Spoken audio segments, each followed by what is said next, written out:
ಪ್ರಚಲಿತ ಈ ಕಾರ್ಯಕ್ರಮದ ಪ್ರಾಯೋಜಕರು ರೋಹನ್ ಕಾರ್ಪೊರೇಷನ್, ಸಹ ಪ್ರಾಯೋಜಕರು Father Muller's Charitable Trust, Nippon Paint, Asia's real number 1 paint, SDM college Ujire. ನಮಸ್ಕಾರ. ವಿಶೇಷ ಕಾರ್ಯಕ್ರಮಕ್ಕೆ ಸ್ವಾಗತ. ನಾನು Taranath Gatti Kapikad. Corona be positive. ಕೊರೋನಾದ ಈ ಸಂದರ್ಭದಲ್ಲಿ, ಕೋವಿಡ್-19 ಈ ಸಂದರ್ಭದಲ್ಲೇ ಮತ್ತು ಲಾಕ್ಡೌನ್ನ ಈ ಒಂದು ಸಂಕಷ್ಟ ಕಾಲದಲ್ಲಿ ಅವರ ಜನರಿಗೆ, ನಾಗರಿಕರಿಗೆ, ನಮ್ಮ ಸುತ್ತಮುತ್ತ ಇರುವವರಿಗೆ, ಕಷ್ಟದಲ್ಲಿರುವವರಿಗೆ ನೂರಾರು ಸಂಘಟನೆಯವರು ಸಹಾಯ ಹಸ್ತ ಮಾಡ್ತಾ ಇದ್ದಾರೆ. ಅವರ ಕಷ್ಟಕ್ಕೆ ಹೆಗಲು ಕೊಡ್ತಾ ಇದ್ದಾರೆ. ಅಂಥವರನ್ನು ನಾವು ನಿರಂತರವಾಗಿ ಮಾತನಾಡಿಸಿಕೊಂಡು ಬಂದಿದ್ದೇವೆ. ಕೊರೋನಾ ಅಂದ ತಕ್ಷಣ ಹೆದರುವಂಥ, ಭಯಪಡುವಂಥ, ಆತಂಕ ಪಡುವಂಥ ಸನ್ನಿವೇಶಗಳು ನಮ್ಮ ನಡುವೆ ಇದೆ. ಆದರೆ ನಾವು ಮಾಡುವಂಥ ಕೆಲಸ, ನಾವು ಆಲೋಚನೆ ಮಾಡುವಂಥ ವಿಧಾನಗಳೆಲ್ಲವೂ ಕೂಡ ತುಂಬ ಧನಾತ್ಮಕವಾಗಿರಬೇಕು. ಜೊತೆಗೆ ನಮ್ಮ ಕೆಲಸ ಕಾರ್ಯಗಳು, ಚಟುವಟಿಕೆಗಳು ತುಂಬ ಪಾಸಿಟಿವ್ ಆಗಿರಬೇಕು. ಆ ಮೂಲಕ ನಾವು ಈ ಒಂದು ಕೊರೋನಾವನ್ನು ಗೆಲ್ಲಬಹುದು ಮತ್ತು ಕೊರೋನಾದಿಂದ ಉಂಟಾಗಿರುವಂಥ ಆತಂಕ ಅಥವಾ ಏನು ಒಂದು ಭಯ ಇದೆ, ಅವೆಲ್ಲವನ್ನು ನಾವು ನಿವಾರಿಸಲಿಕ್ಕೆ ಸಾಧ್ಯ. ಸೊ ನಮ್ಮ ನಡುವೆ ಇಂಥ ಕೆಲಸವನ್ನು ಮಾಡ್ತಂಥ ಅನೇಕ ಸಂಘಟನೆಗಳು, ಕಾರ್ಯಕರ್ತರು ಮತ್ತು ವ್ಯಕ್ತಿಗಳಿದ್ದಾರೆ. ನಾವು ಈಗಾಗಲೇ ಅನೇಕ ಸಂಘಟನೆಗಳನ್ನು ವ್ಯಕ್ತಿಗಳನ್ನು ಇಲ್ಲಿ ಮಾತಾಡಿಸಿದ್ದೇವೆ. ಈ ದಿವಸ ನಮ್ಮ ಜೊತೆಗೆ ಕೊರೋನಾ ಗೆಲ್ಲೋಣ, ಬಿ ಪಾಸಿಟಿವ್ ಈ ಒಂದು ಕಾರ್ಯಕ್ರಮದಲ್ಲಿ ಮಲಬಾರ್ ಗೋಲ್ಡ್ ಆ್ಯಂಡ್ ಡೈಮಂಡ್ಸ್ ಸಂಸ್ಥೆ ಮಾಡ್ತಾ ಇರುವಂಥ ಅನನ್ಯ ಸೇವೆ ಬಗ್ಗೆ ಮಾತಾಡಲಿಕ್ಕೆ ಆ ಸಂಸ್ಥೆಯ ಪದಾಧಿಕಾರಿಗಳು ನಮ್ಮ ಜೊತೆಗೆ ಭಾಗವಹಿಸ್ತಾ ಇದ್ದಾರೆ. ಹಫೀಸ್ ರೆಹಮಾನ್ ಅವರು, ರಾಘವೇಂದ್ರ ನಾಯಕ್ ಅವರು, ತಮ್ಜೀಮ್ ಶೇರ್ವಾ ಅವರು. ನಾನು 3 ಮಂದಿಯನ್ನು ಕೂಡ ಈ ಒಂದು ಕಾರ್ಯಕ್ರಮಕ್ಕೆ ಪ್ರೀತಿಯಿಂದ ಸ್ವಾಗತ ಮಾಡ್ತಾ ಇದ್ದೇನೆ. ಹಫೀಸ್ ಅವರೇ, ರಾಘವೇಂದ್ರ ಅವರೇ, ತಮ್ಜೀಮ್ ಶೇರ್ವಾ. ಹಫೀಸ್ ರೆಹಮಾನ್ ಅವರು ಈ ಒಂದು ಮಲಬಾರ್ ಗೋಲ್ಡ್ ಆ್ಯಂಡ್ ಡೈಮಂಡ್ಸ್ ಈ ಒಂದು ಶೋರೂಮ್ನ ಸ್ಟೋರ್ ಹೆಡ್ ಆಗಿದ್ದಾರೆ ಉಡುಪಿಯಲ್ಲಿ. ಜೊತೆಗೆ ಮಧ್ಯದಲ್ಲಿ ರಾಘವೇಂದ್ರ ನಾಯಕ್ ಅವರು ಗೆಸ್ಟ್ ರಿಲೇಷನ್ ಮ್ಯಾನೇಜರ್ ಆಗಿದ್ದಾರೆ. ಅದೇ ರೀತಿಯಾಗಿ ತಮ್ಜೀಮ್ ಶೇರ್ವಾ ಅವರು ಚಾರಿಟಿ ಇನ್ಚಾರ್ಜ್ ಉಡುಪಿ ವಲಯದಲ್ಲಿ. ಈ 3 ಜನ ಕೂಡ ಇವತ್ತು ನಿಮ್ಗೆ ಆಶ್ಚರ್ಯ ಆಗ್ಬೋದು, ಚಿನ್ನಾಭರಣ, ವಜ್ರಾಭರಣಗಳನ್ನು ಮಾರಾಟ ಮಾಡ್ತಾ ಇರುವಂಥ ಒಂದು ಸಂಸ್ಥೆ ಇವತ್ತು ಕಟ್ಟಕಡೆಯ ಜನರ ಕಷ್ಟಕ್ಕೆ, ಸುಖಕ್ಕೆ, ಅವರ ದುಃಖ ದುಮ್ಮಾನಕ್ಕೆ ಬಂದು ಹೆಗಲು ಕೊಡ್ತಾ ಇದೆ, ಅವರನ್ನು ಮಾತಾಡಿಸ್ತಾ ಉಂಟು. ಸಾಮಾನ್ಯವಾಗಿ ಕಾರ್ಪೊರೇಟ್ ಕಂಪನಿಗಳು ಇಂಥ ಒಂದು ನೇರವಾಗಿ ಬಂದು ಜನರ ಕಷ್ಟ ಸುಖವನ್ನು ವಿಚಾರಿಸುವುದು ಸ್ವಲ್ಪ ಮಟ್ಟಿಗೆ ಕಡಿಮೆ. ಆದರೆ ಇವತ್ತು ಮಲಬಾರ್ ಗೋಲ್ಡ್ ಆ್ಯಂಡ್ ಡೈಮಂಡ್ಸ್ ಸಂಸ್ಥೆಯವರು ನೇರವಾಗಿ ಅವರೇ ಹಳ್ಳಿಗಳಿಗೆ, ಗ್ರಾಮಗಳಿಗೆ ಬಂದು ಜನರ ಕಷ್ಟ ಸುಖವನ್ನು ವಿಚಾರಿಸ್ತಾ ಇದ್ದಾರೆ ಮತ್ತು ಆ ಕಷ್ಟದಲ್ಲಿರುವವರಿಗೆ ಬೇಕಾದಂಥ ನೆರವನ್ನು ನೀಡ್ತಾ ಇದ್ದಾರೆ. ಬೇರೆ ಬೇರೆ ಸ್ವರೂಪದ ನೆರವುಗಳನ್ನು ಅವರು ನೀಡ್ತಾ ಇದ್ದಾರೆ. ಆ ಮೂಲಕ ಅವರು ಒಂದು ಕಡೆ ಲಾಕ್ಡೌನ್, ವ್ಯವಹಾರ ಕೂಡ ಇಲ್ಲದಂಥ ಒಂದು ಸಂದರ್ಭ, ಇನ್ನೊಂದು ಕಡೆ ಜನ ಒಂದಷ್ಟು ಆತಂಕ, ಸಂಕಷ್ಟ ಪಡುವಂಥ ಸನ್ನಿವೇಶ. ಇಂತಹ ಸಂದರ್ಭದಲ್ಲಿ ನಾನು ಇಲ್ಲಿ ವಿಡಿಯೋದಲ್ಲಿ ನೀವು ನೋಡ್ತಾ ಇರ್ಬೋದು, ಇವೆಲ್ಲವೂ ಅವರು ಕೊಟ್ಟಿರುವಂಥ ಅಥವಾ ಅವರು ಕಷ್ಟದಲ್ಲಿರುವಂಥ ಜನರಿಗೆ ಅವರು ನೀಡಿರುವಂಥ ಫುಡ್ ಕಿಟ್ಗಳು. ಅವರು ಈ ಫುಡ್ ಕಿಟ್ ಜೊತೆಗೆ ನೇರವಾದಂಥ ಇನ್ನಿತರ ಸಲಹೆ, ಸಹಕಾರಗಳನ್ನು, ನೆರವುಗಳನ್ನು ಕೂಡ ನೀಡಿಕೊಂಡು ಬಂದಿದ್ದಾರೆ. ಅವರ ಈ ಸೇವೆಯ ಮೂಲಕ ಒಂದು ಚಿನ್ನಾಭರಣ ಅಥವಾ ವಜ್ರಾಭರಣಗಳನ್ನು ಮಾರಾಟ ಮಾಡುವಂಥ ಒಂದು ಸಂಸ್ಥೆ ಇವತ್ತು ತುಂಬ ಜನಪರ ಕಾಳಜಿಯಿಂದ ಕಾರ್ಯನಿರ್ವಹಿಸ್ತಾ ಇರುವುದು ಇಲ್ಲಿ ನೀವು ವಿಡಿಯೋದಲ್ಲಿ ಗಮನಿಸಿ. ಇವೆಲ್ಲ ಈ ಒಂದು ಮಲಬಾರ್ ಗೋಲ್ಡ್ ಆ್ಯಂಡ್ ಡೈಮಂಡ್ಸ್ ಸಂಸ್ಥೆಯ ಅವರ ಚಾರಿಟಿ ಸಂಸ್ಥೆಗಳ ಮೂಲಕ ಅವರು ಮಾಡ್ತಾ ಇರುವಂಥ ಸೇವೆಗಳು ಇವೆಲ್ಲವು. ಸೊ ಆ ಮೂಲಕ ಇಂಥ ಕಷ್ಟ ಕಾಲದಲ್ಲಿ ನಾವೆಲ್ಲ ಅತ್ಯಂತ ಸಂಭ್ರಮದಲ್ಲಿ ಇರುವಂಥ ಸಂದರ್ಭದಲ್ಲಿ ಗೋಲ್ಡ್ ಡೈಮಂಡ್ ಜ್ಯುವೆಲರಿಗಳ ಶೋರೂಮ್ಗಳಿಗೆ ಹೋಗ್ತೇವೆ. ಅಂತ ಜಗಮಗಿಸುವಂಥ ಒಂದು ಬೆಳಕಿನ ಒಂದು ಸಂಭ್ರಮದ ವಾತಾವರಣದಲ್ಲಿ ನಾವು ಇರ್ತೇವೆ. ಸೊ ಇವತ್ತು ಕಷ್ಟಕಾಲ, ಊರಿಗೆ, ಲೋಕಕ್ಕೆ, ನಾಡಿಗೆ ಬಂದಂಥ ಕಷ್ಟಕಾಲ. ಇಂಥ ಸಂದರ್ಭದಲ್ಲಿ ಮಲಬಾರ್ ಗೋಲ್ಡ್ ಆ್ಯಂಡ್ ಡೈಮಂಡ್ಸ್ ಸಂಸ್ಥೆಯು ಮಾಡ್ತಾ ಇರುವಂಥ ಸೇವೆ ಅತ್ಯಂತ ಅನನ್ಯವಾದಂಥ ಸೇವೆ. ನಾನು ಮೊದಲಾಗಿ ಸಮಸ್ತ ಕರಾವಳಿ ಭಾಗದ ಜನರ ಪರವಾಗಿ ನಿಮ್ಮ ಸಂಸ್ಥೆಯನ್ನು ನಾನು ಅಭಿನಂದಿಸಲಿಕ್ಕೆ ಇಷ್ಟಪಡ್ತೇನೆ ಸರ್. ಇದು ಹಫೀಸ್ ಸರ್, ನಾನು ಮೊದಲಾಗಿ ನಿಮ್ಮಿಂದಲೇ ಆರಂಭಿಸ್ತೇನೆ. ನಿಮ್ಮ ಯಾವ ಪರ್ಟಿಕ್ಯುಲರ್ ನಿಮ್ಮ ಸಂಸ್ಥೆಯ ಮೂಲಕ ನೀವು ಈ ಒಂದು ಚಾರಿಟಿ ಕಾರ್ಯಕ್ರಮಗಳನ್ನು ಮಾಡಿಕೊಂಡು ಬರ್ತಾ ಇದ್ದೀರಿ? ನಮ್ಮ ಸಂಸ್ಥೆಯಲ್ಲಿ ನಮ್ಮ ಲಾಭಾಂಶದ ಒಂದು 5% ನಾವು CSR ನಿಧಿಗೆ ಬಳಸ್ತಾ ಇದ್ದೀವಿ. ಇದಂತ ಹೇಳಿದ್ರೆ ಸಮಾಜದ ಕಟ್ಟಕಡೆಯ ಜನ ಇದ್ದಾರೆ, ಬಡವರಿದ್ದಾರೆ, ನಿರ್ಗತಿಗರಿದ್ದಾರೆ, ಅವರಿಗೆ ಬೇಕಾಗುವಂತಹ ಈಗ ಮೆಡಿಸಿನ್ಸ್ಗಳಾಗಲಿ, ಒಂದು ಎರಡನೇದಾಗಿ ಮನೆಯಿಲ್ಲದವರಿಗೆ, ಸೂರಿಲ್ಲದವರಿಗೆ ಒಂದು ಮನೆ ಕಟ್ಟಿಕೊಡುವಂಥ ಯೋಜನೆ ಆಗಲಿ, ಈ ರೀತಿ ಕಷ್ಟದಲ್ಲಿ ಈ ಅನಾರೋಗ್ಯದಿಂದ ಬಳಲುತ್ತಿರುವವರಿಗೆ ನಿರಂತರವಾಗಿ ಔಷಧಿಗಳನ್ನು ಸೇವಿಸಬೇಕಾಗುತ್ತೆ. ಆ ಸಂದರ್ಭದಲ್ಲಿ ಅವರಿಗೆ ನಿರಂತರವಾಗಿ ಔಷಧಿಯನ್ನು ಪೂರೈಸುವ ಯೋಜನೆ ಆಗಿರಲಿ, ಅದೇ ರೀತಿ ಮಹಿಳಾ ಸಬಲೀಕರಣದ ಅಡಿಯಲ್ಲಿ 2 ಯೋಜನೆಗಳು. ಒಂದು ಸರ್ಕಾರಿ ಕಾಲೇಜಲ್ಲಿ ಕಲಿಯುವ ವಿದ್ಯಾರ್ಥಿನಿಯರಿಗೆ ವಿದ್ಯಾರ್ಥಿ ವೇತನ ಕೊಡುವಂಥದ್ದು. ಅದೇ ರೀತಿ ಬಡ ಹೆಣ್ಣು ಮಕ್ಕಳಿಗೆ ಮದುವೆ ಸಂದರ್ಭದಲ್ಲಿ 1 ಪವನಿಂದ 3 ಪವನ್ ತನಕ ಚಿನ್ನ ಕೊಡುವಂಥ ಯೋಜನೆ. ಇನ್ನೊಂದು ನಾವು ನಾನು ವಿಚಾರಕ್ಕೆ ಬರ್ತೇನೆ. ನಾವೀಗ ಕೋವಿಡ್ ಸಂದರ್ಭದಲ್ಲಿ ಈ ಒಂದು ಲಾಕ್ಡೌನ್ ಸಂದರ್ಭದಲ್ಲಿ ಪರ್ಟಿಕ್ಯುಲರ್ ಆಗಿ ನೀವು ಮಾಡ್ತಾ ಇರುವಂಥ ಸೇವೆಯನ್ನು ಸ್ವಲ್ಪ ಮೊದಲಾಗಿ ಮಾತಾಡುವ. ಎಸ್, ನಾನು ಮತ್ತೆ ಬರ್ತೇನೆ. ಇದು ರಾಘವೇಂದ್ರ ನಾಯ್ಕ ಅವರೇ, ನೀವು ಈಗ ಮಾಡ್ತಾ ಇರುವಂಥ ನಿಮ್ಮ ಸಂಸ್ಥೆಯ ಮೂಲಕ ಮಾಡ್ತಾ ಇರುವಂಥ ಈ ಒಂದು ಸೇವೆಗೆ, ಈ ಒಂದು ಕೊಡುಗೆಗೆ ಸ್ಥಳೀಯ ಜನರ ಒಂದು ಅಭಿಪ್ರಾಯ ಯಾವ ರೀತಿಯಲ್ಲಿದೆ? ಸ್ಥಳೀಯರು ಯಾವ ರೀತಿ ಇದಕ್ಕೆ ಸ್ಪಂದನೆ ಕೊಡ್ತಾ ಇದ್ದಾರೆ, ಏನು ಹೇಳ್ತಾ ಇದ್ದಾರೆ? ಸ್ಥಳೀಯರ ಒಳ್ಳೆ ಸ್ಪಂದನೆ ಇದೆ ಸರ್. ಅವರ ಒಳ್ಳೆ ಸ್ಪಂದನದಿಂದಲೇ ನಮಗೆ ಇಷ್ಟೆಲ್ಲ ಈ ಕಾರ್ಯಕ್ರಮ ಮಾಡಲಿಕ್ಕೆ ಸಾಧ್ಯ ಆಯಿತು. ಸ್ಥಳೀಯರು ಹೇಗೆ ಅಂತ ಹೇಳಿದರೆ, ಅವರೇ ನಮಗೆ ಇಂಥ ಪ್ಲೇಸಲ್ಲಿ ಇಷ್ಟು ಮಂದಿ ಅದಕ್ಕೆ ಸಂಕಷ್ಟಕ್ಕೀಡಾದವರನ್ನು ಅವರೇ ನೋಟ್ ಮಾಡಿ ನಮಗೆ ಒಂದು ರಿಕ್ವೆಸ್ಟ್ ಏನಾದರೂ ಕೊಡ್ತಾರೆ. ಆ ಪ್ಲೇಸಿಗೆ ನಾವು ಆ ಕಿಟ್ಟನ್ನಾಗಲಿ ಅವರಿಗೆ ಬೇಕಾದ ವ್ಯವಸ್ಥೆಯನ್ನು ಮುಟ್ಟಿಸುವ ಒಂದು ಸವಲತ್ತನ್ನು ಮಾಡ್ತೇವೆ ಸರ್. ಸವಲತ್ತನ್ನು ಅಲ್ಲಿ ಮುಟ್ಟಿಸಿ ಅವರು ಕೊಡುವಂಥ ಒಳ್ಳೆಯ ಆಶೀರ್ವಾದಗಳು, ಅವರು ಕೊಡುವಂಥ ನಮಗೆ ಅಭಿಮಾನಗಳು, ಅದೇ ನಮಗೆ ಒಂದು ಶ್ರೀರಕ್ಷೆ. ಇದು ತಮ್ಜಿಮ್ ಅವರೇ, ಎಸ್, ನಿಮ್ಮ ಸೇವೆ ಬಗ್ಗೆ ಜನರ ಪ್ರತಿಕ್ರಿಯೆ ಬಗ್ಗೆ ಏನು ಹೇಳಲಿಕ್ಕೆ ಬಯಸ್ತೀರಿ? ಅದೇ, ನಾವೀಗ ಕಿಟ್ಟು ಅವರ ಹಳ್ಳಿಗೆ ಹೋಗಿ ಕೊಡುವಾಗ ಆ ಜನರಿಂದ ನಮಗೆ ನೀಡುವ ಒಂದು ರಿಪ್ಲೈ ಆಗಿರ್ಬೋದು, ಅವರ ಕಣ್ಣಲ್ಲಿ ಬರುವ ಒಂದು ಥ್ಯಾಂಕ್ಸ್ಫುಲ್ ಹೇಗೆ ಇರುತ್ತೆ ಅಂದರೆ, ಅವ್ರಿಗೆ ಕಣ್ಣಲ್ಲಿ ನೀರು ಬರ್ತಾ ಇರುತ್ತೆ. ಆ ರೀತಿಯಲ್ಲಿ ನಮಗೆ ಅವರು ಥ್ಯಾಂಕ್ಫುಲ್ ಕೊಡ್ತಾ ಇದ್ದಾರೆ. ಅಂದರೆ ಒಂದು ಚಿನ್ನಾಭರಣ ಮಳಿಗೆಯವರೇ ನಮ್ಮ ಮನೆ ಬಾಗಿಲಿಗೆ ಬಂದು ಇಂಥ ಕಷ್ಟ ಕಾಲದಲ್ಲಿ ನೆರವು ನೀಡ್ತಾ ಇದ್ದಾರೆ ಅನ್ನೋದನ್ನು ತುಂಬ ಒಂದು ಕೃತಜ್ಞತಾಪೂರ್ವಕವಾಗಿ ಸ್ವೀಕಾರ ಮಾಡ್ತಾ ಇದ್ದಾರೆ ಅಂತ. ಇದು ಆಫೀಸ್ ರೆಹಮಾನ್ ಅವರೇ, ಎಸ್, ನೀವು ಹೇಳಿದರೆ ನಿಮ್ಮ ಚಾರಿಟಿ ಸಂಸ್ಥೆಯ ಮೂಲಕ ಈ ರೀತಿ ಒಂದು ನಾವು ನೆರವನ್ನು ನೀಡ್ತಾ ಇದ್ದೇವೆ ಅಂತ. ಇದು ಎಲ್ಲೆಲ್ಲ ನೀವು ಮಾಡ್ತಾ ಇದ್ದೀರಿ? ಈಗ ಪರ್ಟಿಕ್ಯುಲರ್ ನಾನು ಕೋವಿಡ್ ಸಂದರ್ಭಕ್ಕೆ ಸಂಬಂಧಪಟ್ಟ ಹಾಗೆ ಕೇಳುವಂಥದ್ದು. ಉಳಿದ ಚಾರಿಟಿ ವಿಚಾರಗಳನ್ನು ನಾವು ನೆಕ್ಸ್ಟ್ ಬ್ರೇಕ್ ನಂತರ ಮಾತಾಡುವ. ಎಸ್, ಈಗ ಭಾರತದಾದ್ಯಂತ ಸುಮಾರು 150ರ ತನಕ ನಮ್ಮ ಮಳಿಗೆ ಇದೆ. ಎಲ್ಲೆಲ್ಲ ನಮ್ಮ ಮಳಿಗೆ ಇದೆ ಆ ಭಾಗದಲ್ಲಿ ಎಲ್ಲ ಕಡೆ ಈ ಚಟುವಟಿಕೆ ನಿರಂತರವಾಗಿ ಮಾಡ್ತಾ ಇದ್ದೀವಿ. ಆಲ್ ಓವರ್ ಇಂಡಿಯಾದಲ್ಲಿ 150 ಶೋರೂಮ್ಗಳಿದೆ. ಎಲ್ಲ ನೀವು ಈ ರೀತಿ ಜಿಲ್ಲೆ ಎಲ್ಲಿ ಕವರ್ ಆಗುತ್ತಾ ಎಲ್ಲ ಜಿಲ್ಲೆಗಳಲ್ಲಿ ಸರೌಂಡಿಂಗ್ ಅಲ್ಲಿ ನಾವು ಈ ಚಟುವಟಿಕೆಗಳನ್ನು ಮಾಡ್ತಾ ಇದ್ದೀವಿ. ನೀವು ಯಾವ ರೀತಿ ಒಂದು ಫೀಡ್ಬ್ಯಾಕ್ ತಗೊಂಡು ಈ ರೀತಿಯ ಒಂದು ನೆರವುಗಳನ್ನು ಕೊಡ್ಲಿಕ್ಕೆ ಹೋಗ್ತೀರಿ?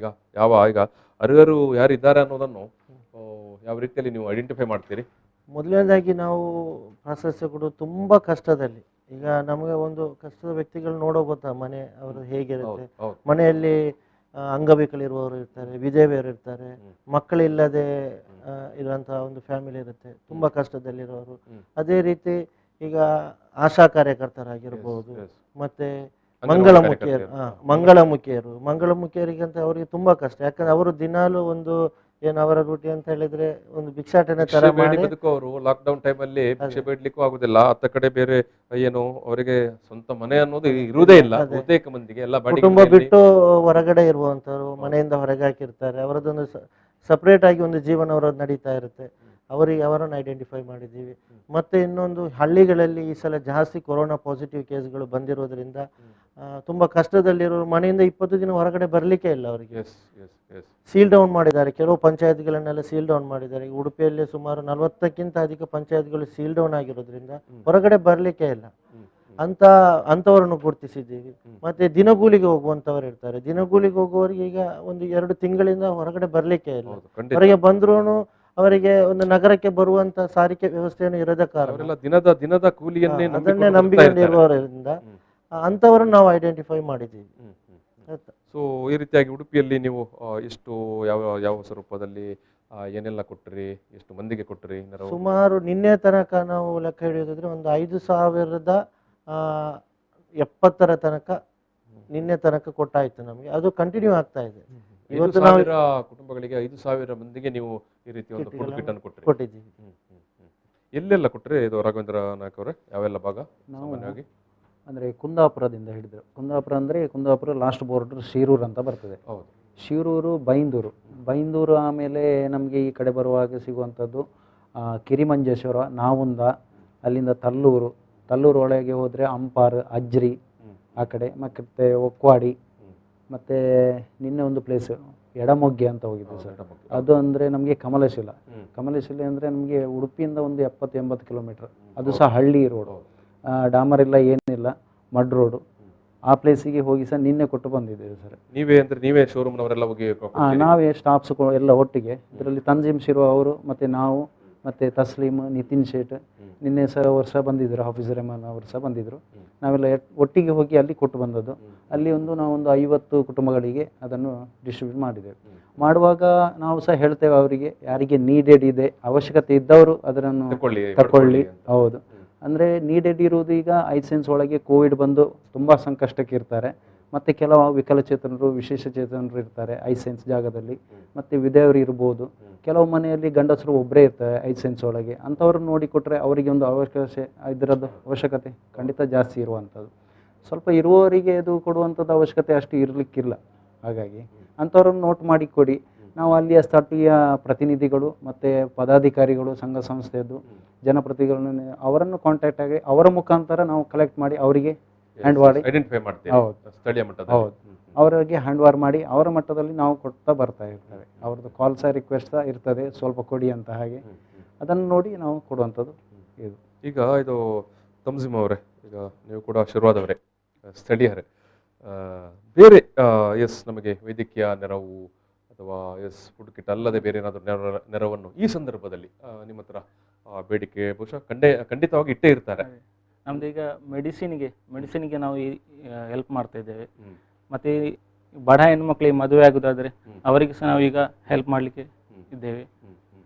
ಆ ರೀತಿ ಈಗ ಮೆಡಿಸಿನ್ಗೆ ತುಂಬ ನಮಗೆ ರಿಕ್ವೈರ್ಮೆಂಟ್ ಬರ್ತಾ ಇದೆ. ಏನು ಮಾಡ್ತೀರಿ ಮೆಡಿಸಿನ್ಗೆ? ನಿಮಗೆ ಬೇಡಿಕೆಗಳು ಬಂದಾಗ ಮೆಡಿಸಿನಿಗೆ ಡಾಕ್ಟರ್ ಪ್ರಿಸ್ಕ್ರಿಪ್ಷನ್ ಬೇಕು, ಪೇಷಂಟ್ ID ಬೇಕು, ರೆಫರೆನ್ಸ್ ಲೆಟ್ರ್, ಸಂಘ ಸಂಸ್ಥೆ ಅಧ್ಯಕ್ಷರ ಇಲ್ಲದ್ರೆ ಜನಪ್ರತಿನಿಧಿಗಳ ಪದಾಧಿಕಾರಿಗಳು ಕೊಟ್ಟ ಒಂದು ಶಿಫಾರಸು ಪತ್ರ, ಮತ್ತೊಂದು ಡಿಸ್ಚಾರ್ಜ್ ಸಮ್ಮರಿ ಇಲ್ಲದಿದ್ದರೆ ಅವರು ಡಾಕ್ಟರ್ ಒಂದು ಲೆಟರ್ ಕೊಡ್ತಾರೆ, ಇವರಿಗೆ ಇಂಥ ಕಾಯಿಲೆ ಇದೆ ಅಂತ. ಅಷ್ಟು ಡಾಕ್ಯುಮೆಂಟ್ ಒನ್ ಟೈಮ್ ತಂದು ಕೊಟ್ಟರೆ ಅವರಿಗೆ ಒಂದು ಕಾರ್ಡ್ ಮಾಡಿಕೊಡ್ತೇವೆ. ನಾವು ಒಂದು ಮೆಡಿಕಲ್ಗೆ ಟೈ ಅಪ್ ಇರ್ತೇವೆ. ಆ ಮೆಡಿಕಲ್ನಿಂದ ಅವರು ಐಟಮ್ ಕೊಂಡೋಗ್ಲಿಕ್ಕೆ ಈಗಾಗಲೇ ಒಂದು 500 ಮಂದಿ ಪ್ರತಿ ತಿಂಗಳು ಡೈಲಿ ಬಂದು ಹಿಡ್ಕೊಂಡು ಹೋಗೋರು ಸಹ ಇರ್ತಾರೆ, ಲೈಫ್ ಟೈಮ್ ಕೆಲವು ಸೀಕಿರುವಂಥವ್ರು. ಹಾಗೆ ಇದು ಹಫೀಸ್ ರೆಹಮಾನ್ ಅವರೇ, ಈ ರೀತಿಯ ಒಂದು ಮೆಡಿಸಿನ್ ಕೊಡುವಂಥ ಸೇವೆ ಮಾಡ್ತಾ ಇದ್ದೀರಿ. ಅಂದರೆ ಅವ್ರಿಗದು ಎಷ್ಟು ಲಿಮಿಟದು ಅಂತ ಏನಾದರೂ ಇಟ್ಕೊಂಡಿದ್ದಾರೆ ಅದಕ್ಕೆ? ಮೆಡಿಸಿನ್ ಅಂತ ಹೇಳಿದ್ರೆ ಈ ಕೋವಿಡ್ ಟೈಮಲ್ಲಿ ಮಾತ್ರ ಅಲ್ಲ, ಇದು ನಿರಂತರವಾಗಿ ನಡೆಯುವಂಥ ಒಂದು ಪ್ರಕ್ರಿಯೆ. ನಿರಂತರವಾಗಿ ನಾವು ಸುಮಾರು ನಮ್ಮ ಉಡುಪಿಯಲ್ಲಿ ಈಗ 8 ವರ್ಷ ಆಯಿತು. ನಾವು 7 ವರ್ಷದಿಂದ ಈ ಕಾರ್ಯಕ್ರಮ ನಿರಂತರವಾಗಿ ಮಾಡ್ತಾ ಇರುವಂಥದ್ದು. ಒಮ್ಮೆ ಕಾರ್ಡ್ ಮಾಡಿಕೊಟ್ರೆ ಅವರು ತಿಂಗಳು ಬಂದು ಅವರಿಗೆ ಏನು ಮೆಡಿಸಿನ್ಸ್ ಇದೆ ಅದು ತೊಗೊಂಡು ಹೋಗ್ಬೋದು. ಅದೀಗ ಅವರ ಮೆಡಿಸಿನ್ ಇದು ಎಷ್ಟು ವ್ಯಾಲ್ಯೂ ಬರುತ್ತೆ ಅದರ ಮೇಲೆ ಡಿಪೆಂಡ್ ಆಗಿ ನಾವು ಕೊಡ್ತೀವಿ. ಮಿನಿಮಮ್ 500 ರುಪೀಸ್ ಆದರೂ ಕೊಡ್ತೀವಿ. ಅದರ ಮೇಲೆ ಈಗ ಕ್ಯಾನ್ಸರ್ ಪೇಷಂಟ್ ಆಗಲಿ, ಹಾರ್ಟ್ ಪೇಷಂಟ್ಗೆ ಅವರ ಮೆಡಿಸಿನ್ಗಳಿಗೆ ಒಂದು 3000-4000 ಹೋದ್ರೂ ನಾವು ಒಂದು 2,500 ರೂಪಾಯಿ ತಿಂಗಳಿಗೆ ಕೊಡ್ತಾ ಇದ್ದೀವಿ. ಇದು ನಿರಂತರವಾಗಿ ಒಂದು 500 ಜನರಿಗೆ ಬರ್ತಾ ಇರುವಂಥದ್ದು. ಗ್ರೇಟ್ ಆದಂಥ ಒಂದು ಸೇವೆ, ಒಂದು ಉದ್ಯಮ ಸಂಸ್ಥೆ. ನೀವು ಆಗಲೇ ಹೇಳಿದ್ರಿ, ಜನರ ಕಟ್ಟಕಡೆ ಜನರಿಗೆ ಒಂದು ನೆರವು ಕೊಡುವಂಥ ಆರೋಗ್ಯದ ಸಮಸ್ಯೆ ಅದು ಎಲ್ಲ ವರ್ಗದವರಿಗೂ ಕೂಡ ಬರುತ್ತೆ. ಜೊತೆಗೆ ಒಂದು ಉದ್ಯಮ ಸಂಸ್ಥೆಯಾಗಿ ನೀವು ಅವರ ಈ ಒಂದು ಕಷ್ಟಕ್ಕೆ ಸ್ಪಂದಿಸ್ತಾ ಇರುವಂಥದ್ದು ತುಂಬ ತುಂಬ ಅನನ್ಯವಾದದ್ದು. ಅದರಲ್ಲೂ ಕೂಡ ಈ ಕೋವಿಡ್ನ ಸಂಕಷ್ಟ ಕಾಲದಲ್ಲಿ ಕಷ್ಟ ಅನ್ನುವಂಥದ್ದು ಎಲ್ಲರಿಗೂ ಬಂದಿದೆ. ಈಗ ಸಣ್ಣ ಪುಟ್ಟ ವ್ಯಾಪಾರಸ್ಥರಿಂದ ಹಿಡಿದು ನೀವು ಹೇಳಿದಾಗೆ ದಿನಕೂಲಿ ಮಾಡುವವರಿಗೆ ಅಥವಾ ಸಣ್ಣ ಪುಟ್ಟ ಉದ್ಯೋಗ ಮಾಡ್ತಾ ಇರೋರು ಎಲ್ಲರಿಗೂ ಕೂಡ ಇವತ್ತು ಕಷ್ಟ ಬಂದಿರುವಂಥದ್ದೇ. ಇಂತಹ ಸಂದರ್ಭದಲ್ಲಿ ನಿಮ್ಮ ಈ ಒಂದು ನೆರವು ಖಂಡಿತವಾಗಿಯೂ ಅದು ಅವರಿಗೆ ಅದೊಂದು ಆಶಾಕಿರಣವೇ. ಯಾಕಂದರೆ ಈಗ ಲಾಕ್ಡೌನ್ ಮುಗಿಯೋ ತನಕ ಉಡುಪಿಯಲ್ಲಿ ಈಗ ಸ್ವಲ್ಪ ರಿಲ್ಯಾಕ್ಸ್ ಮಾಡಿದರು. ಆದರೂ ಕೂಡ ತಕ್ಷಣಕ್ಕೆ ಈಗ ಉದ್ಯೋಗ ಕೂಲಿ ಮಾಡುವವನಿಗೆ ಇರ್ಬೋದು ಅಥವಾ ಸಾಮಾನ್ಯ ಉದ್ಯೋಗ ಮಾಡಿಕೊಡೋ ಅವರಿಗಿನ ಆದಾಯ ಬರುತ್ತೆ ಅಂತ ಹೇಳಲಿಕ್ಕೆ ಆಗೋದಿಲ್ಲ. ಸೊ ಹಾಗಾಗಿ ನೀವು ಕೊಟ್ಟಿರುವಂಥ ಈ ನೆರವು ಬಹುಶಃ ಖಂಡಿತವಾಗಿ ಅವರು ಯಾವತ್ತೂ ಕೂಡ ನೆನ್ಪಿಟ್ಕೊಳ್ತಾರೆ. ಇದು ರೆಹಮಾನ್ ಅವರೇ, ನೀವು ಈ ನೆರವು ಅಲ್ಲದೆ ಬೇರೆ ನಿಮ್ಮ ಈ ಚಾರಿಟಿ ವತಿಯಿಂದ ಏನೆಲ್ಲ ಮಾಡ್ತೀರಿ? ಇನ್ನೊಂದು ಮಹಿಳಾ ಸಬಲೀಕರಣದ ಅಡಿಯಲ್ಲಿ ನಾವು ಅಲ್ಲಿ ಮಾಡುವಂಥದ್ದು. ಅದರಲ್ಲಿ ಈ ಗೌರ್ಮೆಂಟ್ ಕಾಲೇಜಲ್ಲಿ ಕಲಿಯುವ ವಿದ್ಯಾರ್ಥಿನಿಯರಿಗೆ ಮಾತ್ರ ನಾವು ಸ್ಕಾಲರ್ಶಿಪ್ ಕೊಡ್ತೀವಿ. ಯಾಕಂದರೆ ನಾವು ಕೆಲವು ಕಾಲೇಜುಗಳಿಗೆ ಹೋದಾಗ ಅಲ್ಲಿ ಫೀಸ್ ಇರುವಂಥದ್ದು ವರ್ಷಕ್ಕೆ 300 ರೂಪಾಯಿ 400 ರೂಪಾಯಿ ಫೀಸ್ ಇರುವಂಥದ್ದು ಸರ್ಕಾರಿ ಕಾಲೇಜುಗಳಲ್ಲಿ ಹೆಣ್ಮಕ್ಕಳಿಗೆ. ಬಟ್ ಅದನ್ನು ಕೊಡ್ಲಿಕ್ಕಾಗದೆ ನಾವು ಎಷ್ಟೋ ಪ್ರಾಂಶುಪಾಲರ ಹತ್ರ ಮಾತಾಡುವಾಗ ಒಂದು 50% ವಿದ್ಯಾರ್ಥಿನಿಯರು ಇನ್ನೂ ಅದು ಕೊಡಲಿಲ್ಲ. ಅದು ನಮಗೆ ಕೊಡ್ಲಿಕ್ಕೆ ಆಗೋದಿಲ್ಲ, ನಾವು ಬರುವುದಿಲ್ಲ ಕಾಲೇಜ್ಗೆ ಅನ್ನೋ ಒಂದು ಮಾತುಗಳು ಕೇಳಿ ಬರ್ತದೆ. ಅದು ತುಂಬ ಒಂದು ಬೇಸರದ ಸಂಗತಿ. ಈಗಿನ ಒಂದು ಕಾಲಘಟ್ಟದಲ್ಲಿ ಒಂದು ವಿದ್ಯಾಭ್ಯಾಸ ಇಲ್ಲದೆ ಮುಂದಕ್ಕೆ ನಮಗೆ ಹೋಗ್ಲಿಕ್ಕೆ ಆಗೋದಿಲ್ಲ. ಅದೇ ನಮ್ಮ ಮಹಿಳೆಯರಿಗೆ ವಿದ್ಯಾಭ್ಯಾಸ ಕೊಡುವ ಒಂದು ಇದರಿಂದಾಗಿ ವಿದ್ಯಾರ್ಥಿನಿಯರಿಗೆ ನಾವು ಒಂದು ಮಿನಿಮಮ್ 3,000 ರೂಪಾಯಿ ಆದರೂ ಇಟ್ಟು ಕೊಡ್ತಾ ಇದ್ದೀವಿ ವರ್ಷಕ್ಕೆ. ಅದರಲ್ಲಿ ಕೆಲವು ಅಂಗವಿಕಲರು ಇರ್ಬೋದು, ಅಂತಹ ವಿದ್ಯಾರ್ಥಿನಿಯರಿಗೆಲ್ಲ ಈಗ ತಂದೆ ಇಲ್ಲದೆ ಮನೆಯಲ್ಲಿ ಅಮ್ಮ ಮಗಳು ಮಾತ್ರ ಇರುವಂಥ ಅಂಥವರಿಗೆ ನೋಡಿ ಜಾಸ್ತಿ ನಾವು 5,000 6,000 ರೂಪಾಯಿ ತನಕನೂ ಕೊಡ್ತೀವಿ. ಇದು ಎಸ್ ರಾಘವೇಂದ್ರ ಅವರೇ, ನೀವು ಆಗಾಗಲೇ ಇನ್ನು ಫುಡ್ ಕಿಟ್ ವಿತರಣೆ ಮಾಡುವಂಥ ಗ್ರಾಮಗಳನ್ನೆಲ್ಲ ಹೇಳಿದ್ರಿ ನೀವು. ಒಂದಷ್ಟು ಹೆಸರುಗಳನ್ನ ಕುಂದಾಪುರದಿಂದ ಉಡುಪಿ ತನಕ ಅತ್ಯಂತ ಗ್ರಾಮೀಣ ಪ್ರದೇಶಗಳು. ಮತ್ತು ನೀವು ಹೇಳಿದ್ರಿ ಏನು ಒಂದಷ್ಟು ಗ್ರಾಮಗಳಿಗೆ ಇನ್ನೂ ಕೂಡ ಒಂದು ಒಳ್ಳೆಯ ರಸ್ತೆ ಕೂಡ ಇಲ್ಲ ಅಂತ. ಸೊ ಅಂತಹ ಗ್ರಾಮೀಣ ಭಾಗದ ಬಹುಶಃ ಹೆಣ್ಮಕ್ಕಳಿಗೆ ನಿಮ್ಮ ಈ ನೆರವು ಬಹುಶಃ ತುಂಬ ಪ್ರಯೋಜನಕ್ಕೆ ಬರುತ್ತಾ ಏನು ನೀವೀಗ ಕಾಲೇಜ್ ಮಕ್ಕಳಿಗೆ ಕೊಡುವಂಥ ಸಹಾಯಗಳು ಅಲ್ವಾ? ಯಾಕಂತ ಹೇಳಿದ್ರೆ ಗ್ರಾಮೀಣ ಭಾಗದವರು ನಾವು ಹೇಳಲಿಕ್ಕೆ ಆಗುದಿಲ್ಲ. ಈಗ 100 ರೂಪಾಯಿ ಅಂತ ಸಾಮಾನ್ಯ ಜನರಿಗೆ ಅದು ದೊಡ್ಡ ವಿಷಯ ಅಲ್ಲ. ಆದರೆ ಎಷ್ಟೋ ಕೆಲವು ಗ್ರಾಮೀಣ ಭಾಗದಲ್ಲಿ ಅವರಿಗೊಂದು ಸರಿಕಟ್ಟಾದ ಉದ್ಯೋಗ ಅಂತ ಇಲ್ಲದೆ ಹೋದರೆ ಅದು ಕಷ್ಟವೇ ಅಲ್ವಾ? ಮಕ್ಕಳು ಕಾಲಿಗೆ ಚಪ್ಪಲಿ ಇಲ್ಲದೆ ನಡೆದುಕೊಂಡು ಹೋಗುವಂತ ನಾವು ಇದನ್ನು ನೋಡಿದ್ದೀವಿ. ಯಾಕಂತಂದ್ರೆ ಲಾಸ್ಟ್ ಟೈಮ್ ನಾವು ಈ ಒಂದು ವಾಹಿನಿಯ ಮುಖಾಂತರ ಟ್ಯಾಬ್ ಅನ್ನು ವಿತರಿಸಿದ್ದೀವಿ SSLC ಮಕ್ಕಳಿಗೆ. ಒಂದು 100 ಇದು ಟ್ಯಾಬ್ ಕೊಡೋ ಟೈಮಲ್ಲಿ ಒಬ್ಬ ವಿದ್ಯಾರ್ಥಿ ಬಂದಿದ್ದ. ಅವ ಚಪ್ಪಲಿ ಇಲ್ಲದೆ ಬಂದಿದ್ದಾನೆ ನಮ್ಮ ಮಳಿಗೆಯಲ್ಲಿ. ಅವ ಒಳಗೆ ಬರ್ಲಿಕ್ಕೆ ಕೇಳ್ತಾರೆ, ಯಾಕಂದ್ರೆ ಹೇಳೋದಲ್ಲ, ಅವರ ಒಂದು ವಸ್ತ್ರ ಇದು ಇರುವಾಗ ಒಂದು ಚಪ್ಪಲು ತೆಗೆಯುವಂತ ಒಂದು ಹಣಕಾಸಿನ ವ್ಯವಸ್ಥೆನವರ ಅಷ್ಟೊಂದು ಕಷ್ಟ ಗ್ರಾಮೀಣ ಭಾಗದಲ್ಲಿ ಇದೆ. ಹೌದು, ಖಂಡಿತಕ್ಕೂ ನಾವು ಏನು ಇವತ್ತಿನ ಕಾಲಮಾನದಲ್ಲಿ ಎಲ್ಲವೂ ಜಗಮಗವಾಗಿ ಕಾಣುತ್ತೆ. ಇವತ್ತಿನ ವ್ಯವಸ್ಥೆಗಳು ಆ ರೀತಿ ಉಂಟು ಪೇಟೆಗೆ ಬಂದಾಗ. ಆದರೆ ಗ್ರಾಮೀಣ ಭಾಗದ ಪರಿಸ್ಥಿತಿ ಇನ್ನೂ ಕೂಡ ತುಂಬ ಕಷ್ಟದ್ದು. ಕೂಲಿ ಕೆಲಸ ಮಾಡಿ ಅಂತ ಹೇಳ್ತಾರೆ, ಆದರೆ ಗ್ರಾಮೀಣ ಪ್ರದೇಶದಲ್ಲಿ ಎಲ್ಲಿ ಮಾಡೋದು ಅಂತ ಕೂಡ ಪ್ರಶ್ನೆ ಬರುತ್ತೆ. ಕೆಲಸ ಕೊಡುವವರು ಯಾರು ಅಂತ ಕೂಡ, ಕೂಲಿ ಕೆಲಸವನ್ನೇ ಆದರೂ ಕೂಡ. ಸೊ ಅಂಥ ಸಂದರ್ಭದಲ್ಲಿ ಮನೆಯಲ್ಲಿ 2-3 ಮಕ್ಕಳಿದ್ದರೆ ಮತ್ತು ವಯಸ್ಸಾದ ಪೋಷಕರಿದ್ದರೆ ಅವರನ್ನೆಲ್ಲ ಸಾಕಬೇಕು ಒಬ್ಬನ ದುಡಿಮೆಯಿಂದ. ಮತ್ತು ಮಕ್ಕಳನ್ನು ಶಾಲೆಯ ಫೀಸು, ಬಟ್ಟೆ ಬರೆ ಇದಕ್ಕೆಲ್ಲ ಆಗುವಾಗ ಹಣ ಸರಿತೂಗಿಸ್ಲಿಕ್ಕೆ ಆಗೋದಿಲ್ಲ. ಸೊ ಹಾಗಾಗಿ ಗ್ರಾಮೀಣ ಭಾಗದಲ್ಲಿ ಎಷ್ಟೋ ಮಕ್ಕಳು ಡ್ರಾಪ್ಔಟ್ಸ್ ಆಗಿಬಿಡ್ತಾರೆ. ಹೈಸ್ಕೂಲ್ ತನಕನೇ ಹೋಗೋದವರಿಂದ ಜನ ಇರ್ತಾರೆ. ಕಾಲೇಜು ಬಿಡಿ, ಹೈಸ್ಕೂಲಲ್ಲೇ ಅರ್ಧ ದಾರಿಯಲ್ಲಿ ಬಿಡುವಂಥ, ಇನ್ನು ಕಾಲೇಜಿಗೆ ಹೋಗುವಂಥ ಪ್ರಮಾಣ ಕೂಡ ಕಡಿಮೆ ಆಗುತ್ತೆ. ಬಹುಶಃ ನೀವು ಹೇಳಿದ ಮಾತಿದೆ ಅಲ್ಲ, ಏನು ಬಾಲಕ ಏನು ನಮ್ಮಲ್ಲಿ ನೆರವು ತಗೊಳ್ಳಿಕ್ಕೆ ಬಂದಿದ್ದ, ಏನು ತಗೊಳ್ಳಿಕ್ಕೆ ಬಂದಿದ್ದ ಅವನು ಟ್ಯಾಬ್ ತಗೊಳ್ಳಿಕ್ಕೆ ಬಂದಿದ್ದ ಕಳೆದ ವರ್ಷ. ಅವನಿಗೆ ಚಪ್ಪಲ್ ಇರಲಿಲ್ಲ, ಅವನಿಗೆ ಶೋರೂಮಿನ ಒಳಗಡೆ ಬರಲಿಕ್ಕೆ ಮುಜುಗರ ಆಗ್ತಾ ಇತ್ತು ಅಂತ. ಇದು ನಮ್ಮ ಗ್ರಾಮೀಣ ಭಾರತದ ಕೈಗನ್ನಡಿ. ಇದು ಭಾರತ ಅಂತ ಹೇಳಿದ್ರೆ ಅದು ಗ್ರಾಮೀಣ ಭಾರತ. ಭಾರತದ ಬಹುತೇಕ ಪ್ರದೇಶಗಳು ಇವತ್ತು ಗ್ರಾಮೀಣ ಪರಿಸರನೇ ಇದ್ದಾವೆ. ಸೊ ಹಾಗಾಗಿ ನಾವು ಎಷ್ಟು ಏನು ಅಭಿವೃದ್ಧಿ ಹೊಂದಿದರೂ ಕೂಡ ಇನ್ನೂ ಕೂಡ ಸಾಕಷ್ಟು ಪ್ರದೇಶ ಮತ್ತು ಜನರು ಈ ಅಭಿವೃದ್ಧಿಯಲ್ಲಿ ಉನ್ನತೀಕರಣ ಆಗಬೇಕಾಗಿದೆ. ಅವರೆಲ್ಲವನ್ನೂ ನಾವು ಜೊತೆಗೆ ತಗೊಂಡು ಹೋಗಬೇಕಾಗಿದೆ. ಸೊ ಅಂತಹ ಸಂದರ್ಭದಲ್ಲಿ ನಿಮ್ಮ ಸಂಸ್ಥೆಗಳು ನೀಡುವಂಥ ಈ ಸಣ್ಣ ಸಣ್ಣ ನೆರವು ಕೂಡ ಅವರಿಗೆ ಅದೊಂದು ದಾರಿದೀಪ ಆಗ್ತದೆ ಅಲ್ವಾ? ಈಗ ನೀವು ಟ್ಯಾಬ್ ಕೊಟ್ರಿ, ಬಹುಶಃ ಕಳೆದ ವರ್ಷ ಈ ಆನ್ಲೈನ್ ಕ್ಲಾಸ್ ಸಲುವಾಗಿ ಕೊಟ್ಟಿರುವಂಥದ್ದು. SSLCಯಲ್ಲಿ ತುಂಬಾ ವಿದ್ಯಾರ್ಥಿಗಳು ಈ ಟ್ಯಾಬ್ ಇಲ್ಲದೆ ಆನ್ಲೈನ್ ಕ್ಲಾಸ್ ಆಗಿರೋದನ್ನ ಟ್ಯಾಬ್ ಇಲ್ಲದೆ ಅಲ್ಲಿಗೆ ಬಿಟ್ಬಿಟ್ರು. ಅವರಿಗೆ ಮುಂದಕ್ಕೆ ಹೋಗ್ಲಿಕ್ಕೆ ಆಗ್ತಾ ಇಲ್ಲ. ಅದಕ್ಕಾಗಿ ಗೌರ್ಮೆಂಟ್ ಕಾಲೇಜಿನ SSLC ವಿದ್ಯಾರ್ಥಿಗಳಿಗೆ 2 ವಿದ್ಯಾರ್ಥಿಗಳು 1 ಟ್ಯಾಬ್ ತಾರೆ ಅದನ್ನು ಕೊಟ್ಟಿದ್ದು. ಅದೊಂದು ಖಾಸಗಿ ಚಾನಲ್ ಅವರ ಒಂದು ಇದರಲ್ಲಿ ನಾವು ಇದರಲ್ಲಿ ಕೊಟ್ಟಿರುವಂತದ್ದು.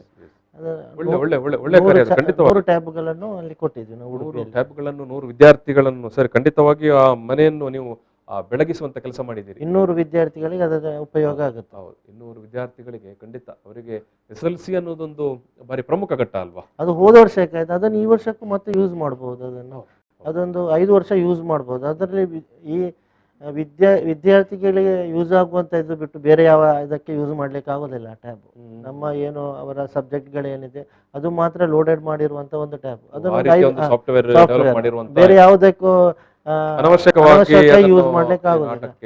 ಅದನ್ನು ಈ ವರ್ಷನ ಅವ್ರಿಗೆ ಯೂಸ್ ಮಾಡ್ಬೋದು. ಈ ವರ್ಷನ ಒಂದು 200 ವಿದ್ಯಾರ್ಥಿಗಳಿಗೆ ಅದು ಉಪಯೋಗ ಬರ್ಬೋದು. ಅದು ಖಂಡಿತವಾಗಿ ಅಷ್ಟು ವಿದ್ಯಾರ್ಥಿಗಳು. ಯಾಕಂತ ಹೇಳಿದ್ರೆ ಕಳೆದ ವರ್ಷದ ಲಾಕ್ಡೌನ್ ನಂತರ ಸ್ಕೂಲು ಕಾಲೇಜುಗಳು ಬಂದಾದಾಗ ನಮ್ಮ ಇಡೀ ಟೋಟಲ್ ವ್ಯವಸ್ಥೆನೇ ಏನು ಆನ್ಲೈನ್ ಶಿಕ್ಷಣಕ್ಕೆ ಹೊಂದಿಕೊಂಡಿತ್ತು. ಅಂಥ ಸಂದರ್ಭದಲ್ಲಿ ನಾವು ಎಲ್ಲ ಪ್ರದೇಶಗಳಲ್ಲಿ ನೋಡಿದ್ದೇವೆ, ಎಷ್ಟೋ ಮಕ್ಕಳು ಏನು ಒಳ್ಳೆಯ ಒಳ್ಳೆಯ ಏನು ಒಂದು ಮೊಬೈಲ್ ಇಲ್ಲದೆ, ಯಾಕಂತ ಹೇಳಿದ್ರೆ ಸಾಮಾನ್ಯ ಹಳ್ಳಿ ಜನರು ಅಥವಾ ಪೇಟೆ ಜನರಲ್ಲಿ ಕೂಡ ಮಧ್ಯಮ ವರ್ಗದ ಅಥವಾ ಬಡವರ ಕೈಯಲ್ಲಿ ಸಣ್ಣ ಒಂದು only for the communication purpose ಸಣ್ಣ ಮೊಬೈಲ್ ಇರುತ್ತೆ. ಅದರಲ್ಲಿ ಮಕ್ಕಳಿಗೆ ಬೇಕಾದಂತ ಆನ್ಲೈನ್ ಕ್ಲಾಸ್ ನೋಡ್ಲಿಕ್ಕೆ ಆಗೋದಿಲ್ಲ. ಈ ಟ್ಯಾಬಲ್ಲಿ ಹೇಗಂತ ಹೇಳಿದ್ರೆ ನೆಟ್ವರ್ಕ್ ಯಾವುದು ಬೇಡ, ಅದು ಅಲ್ಲಿಂದಲೇ ಅವರು ಕೋಆರ್ಡಿನೇಟ್ ಮಾಡ್ತಾರೆ. ನೆಟ್ವರ್ಕ್ ಯಾಕಂದ್ರೆ ಆ ಗ್ರಾಮೀಣ ಭಾಗದಲ್ಲಿ ನೆಟ್ವರ್ಕ್ ಇಶ್ಯೂಸ್ ಇದೆ, ನೆಟ್ ಇರೋದಿಲ್ಲ, ಹೇಗೆ ಅದಕ್ಕಾಗಿ ನೆಟ್ವರ್ಕ್ನ ಅವಶ್ಯಕತೆ ಇದಕ್ಕೆ ಬರೋದಿಲ್ಲ. ಅದು ಅಂಥ ರೀತಿಯಲ್ಲಿ ಅವರು ಒಂದು ಸೆಟ್ ಮಾಡಿರುವಂಥ ಟ್ಯಾಬ್ ಅನ್ನೋದು ಕೊಟ್ಟಿರುವಂಥದ್ದು. ಇನ್ನೇವು ಭಾರಿ ಭಾರಿ ದೊಡ್ಡ ದೊಡ್ಡ ಸೇವೆ. ಖಂಡಿತವಾಗಿಯೂ ಆ ಮಕ್ಕಳು ಇನ್ನು ಬೆಳೆದು ಉನ್ನತ ಶಿಕ್ಷಣ, ಆಮೇಲೆ ಅವರು ಉದ್ಯೋಗಕ್ಕೆ ಹೋಗುವಾಗ ಎಲ್ಲ ಅದನ್ನು ನೆನಪಿಟ್ಕೊಳ್ತಾರೆ ಅಲ್ವಾ ರಾಘವೇಂದ್ರ ಸರ್? ಅದನ್ನ ನೆನಪಿಟ್ಟು ಮುಂದಕ್ಕೆ ಅವರು ದೊಡ್ಡವರಾದಾಗ ಅವರು ಸಹಾಯ ಮಾಡಬೇಕು ಮುಂದೆ. ಅದೊಂದು ಪ್ರೇರಣೆ ಆಗತ್ತೆ, ಪ್ರೇರಣೆ ಆಗತ್ತೆ. ಇವತ್ತು ಮಲಬಾರ್ ಏನು ಗೋಲ್ಡನ್ ಡೈಮಂಡ್ಸ್ ಮಾಡಿರುವಂತ ಈ ಒಂದು ಸೇವೆಗಳು, ಅದು ಆ ಸೇವೆಯ ಫಲಾನುಭವಿಗಳು ಯಾರಿದ್ದಾರೆ ಅವರಿಗೆ ಅದೊಂದು ಪ್ರೇರಣೆ ಆಗಬೇಕು. ಖಂಡಿತ ನೀವು ಹೇಳಿದಂಥ ಮಾತು. ಯಾಕಂತ ಹೇಳಿದ್ರೆ ಇವತ್ತಿನ ಸಂಕಷ್ಟ ಕಾಲದಲ್ಲಿ ನೂರಾರು ಜನ ನಮ್ಮ ಮಧ್ಯೆ ಸೇವೆಗಳನ್ನು ಮಾಡ್ತಾ ಇದ್ದಾರೆ. ಇವತ್ತು ಬೀದಿಯಲ್ಲಿ ಏನೋ ಊಟ ಕೊಡ್ತಾ ಇರುವಂಥದ್ದು, ಟ್ರಕ್ ಚಾಲಕರುಗಳಿಗೆ ಊಟ ಕೊಡ್ತಾ ಇರುವಂಥದ್ದು, ಅಥವಾ ಮೆಡಿಸಿನ್ ಕೊಡ್ತಾ ಇರುವಂಥದ್ದು, ಅಥವಾ ಏನು ಲಾಕ್ಡೌನ್ನಿಂದಾಗಿ ಕಷ್ಟಕ್ಕೊಳಗಾಗಿರುವವರಿಗೆ ನೆರವು ಕೊಡ್ತಾ ಇದ್ದಾರೆ. ಈ ನೆರವು ಕೊಡ್ತಾ ಇರುವವರೆಲ್ಲರೂ ಒಂದಲ್ಲ ಒಂದು ರೀತಿಯ ಪ್ರೇರಣೆಗೆ ಒಳಗಾದವರೇ. ಈಗ ನೀವು ಮಾಡ್ತಾ ಇರುವಂಥ ಸೇವೆಯನ್ನು ನೋಡಿ ಮತ್ತೊಂದು ಮಳಿಗೆಯವರು, ಮತ್ತೊಂದು ವ್ಯಾಪಾರಸ್ಥರು ಪ್ರೇರಣೆಗೆ ಒಳಗಾಗ್ತಾರಲ್ಲ, ಆಗುದಿಲ್ವಾ? ತಮ್ಸಿಮ್ ಅವರೇ ಏನ್ ಹೇಳ್ತೀರಿ? ಖಂಡಿತ ಇನ್ನೊಬ್ಬರಿಗೆ ನಾವು ಪ್ರೇರಣೆ ಆಗ್ತೀವಿ. ಹೌದು ಹೌದು ಹೌದು ಹೌದು ಹೌದು. ಎಸ್, ಇದು ರಾಘವೇಂದ್ರ ಅವರೇ, ಈಗ ಜನರ ಬೇಡಿಕೆ ತುಂಬಾ ಇರಬಹುದು. ಹೌದು ಸರ್, ಅಲ್ವಾ? ಸ್ಥಳೀಯರಾಗಿ ನೀವು ಹೇಳಬೇಕು, ಏನೆಲ್ಲ ಜನಪ್ರತಿನಿಧಿಗಳು ಅಥವಾ ಊರಿನವರು ಹೇಗೆ ನೀವು ಯಾವ ರೀತಿ ಅದನ್ನೆಲ್ಲ ಈಗ ಒಂದು ಸ್ಕ್ರೂಟಿನಿ ಮಾಡಬೇಕಲ್ಲ. ಖಂಡಿತ ಬೇಡಿಕೆ ಎಲ್ಲರ ಕಡೆಯಿಂದಲೂ ಎಲ್ಲರೂ ಕಷ್ಟದಲ್ಲಿರುವವರು ಇರ್ತಾರೆ. ಯಾವ ರೀತಿ ನೀವು ಅದನ್ನು ಇದು ಮಾಡ್ತೀರಿ? ಈಗ ಮದುವೆಗೆ ಚಿನ್ನ ಕೊಡೋದ್ರಲ್ಲಿ ಅದರಲ್ಲಿ ಬೇಡಿಕೆ ಅಂದರೆ ಅವರಿಗೆ ಬೇಕಾದ ನಮ್ಮ ಅರ್ಹತೆ ಯಾವುದುಂಟು ನೋಡಿ. ಈ ಕೆಲವು ಅಪ್ಪ ಅಮ್ಮ ಇರುವುದಿಲ್ಲ ಅಂದರೆ ಅವರಿಗೆ, ಅಂದರೆ ಈ ಮದುವೆಗೆ ಒಂದು ತಿಂಗಳ ಮುಂಚೆ ಆನ್ಲೈನ್ ಲಿಂಕಲ್ಲಿ ಅಪ್ಲೈ ಮಾಡಬೇಕಾಗ್ತದೆ. ಅವರು ಹುಡುಗಿ ಆನ್ಲೈನ್ ಲಿಂಕಲ್ಲಿ ಅಪ್ಲೈ ಮಾಡಿದ ಮೇಲೆ ಅವರಿಗೆ ಅರ್ಹತೆ ಅಂದರೆ ಅಪ್ಪ ಅಮ್ಮ ಇರುವುದಿಲ್ಲ, ಅಣ್ಣ ತಮ್ಮ ಇರುವುದಿಲ್ಲ, ಇದ್ದರೂ ಕೂಡ ಬೆಡ್ ರಿಟರ್ನ್ ಇರ್ಬೋದು, ಇಲ್ಲಾಂದರೆ ವಿಕಲಚೇತನರಾಗಿರ್ಬೋದು, ವಿಶೇಷಚೇತನರು ಇರ್ಬೋದು, ಇಲ್ಲದ್ರೆ ರಿಲೇಷನ್ ಮನೆಯಲ್ಲಿ ಇರ್ಬೋದು ಆ ಹೆಣ್ಣುಮಗಳು, ಇಲ್ಲದ್ರೆ ಇನ್ಕಮ್ ಕಡಿಮೆ ಇರ್ಬೋದು. ಅಂಥದ್ದೆಲ್ಲ ಪರಿಸ್ಥಿತಿ ಇದ್ದಾಗ ಅವರಿಗೆ 1 ರಿಂದ 3 ಪೌಂಡ್ ತನಕ ಕೊಡುವಂಥದ್ದು. ಅದು ಇಷ್ಟ ತನಕ ನಾವು ಒಂದು 87 ಹೆಣ್ಣು ಮಕ್ಕಳಿಗೆ ಅದರ ಉಪಯೋಗವನ್ನು ಮಾಡಿಕೊಟ್ಟಿದ್ದೇವೆ. ಉಡುಪಿ ಇದೇ ರೀತಿ ಎಲ್ಲ ಮಳಿಗೆಯಲ್ಲೂ ಚಾಲನೆಯಲ್ಲಿ ಇರುವಂಥದ್ದು. 77 ಹೆಣ್ಮಕ್ಳಿಗೆ ನೀವು ನೆರವು ಕೊಟ್ಟಿದ್ದೀರಿ 2-3 ತಿಂಗಳಲ್ಲಿ, 2-3 ತಿಂಗಳ ಅವಧಿಯಲ್ಲಿ ಎಷ್ಟು ಅದು ಮಾಡಿರುವಂಥದ್ದು. ಕಳೆದ ಲಾಕ್ಡೌನ್ ಮುಗಿದ ಮೇಲೆ ಇದು ನಾವು ಚಾಲನೆ ಕೊಟ್ಟಿರುವಂಥದ್ದು.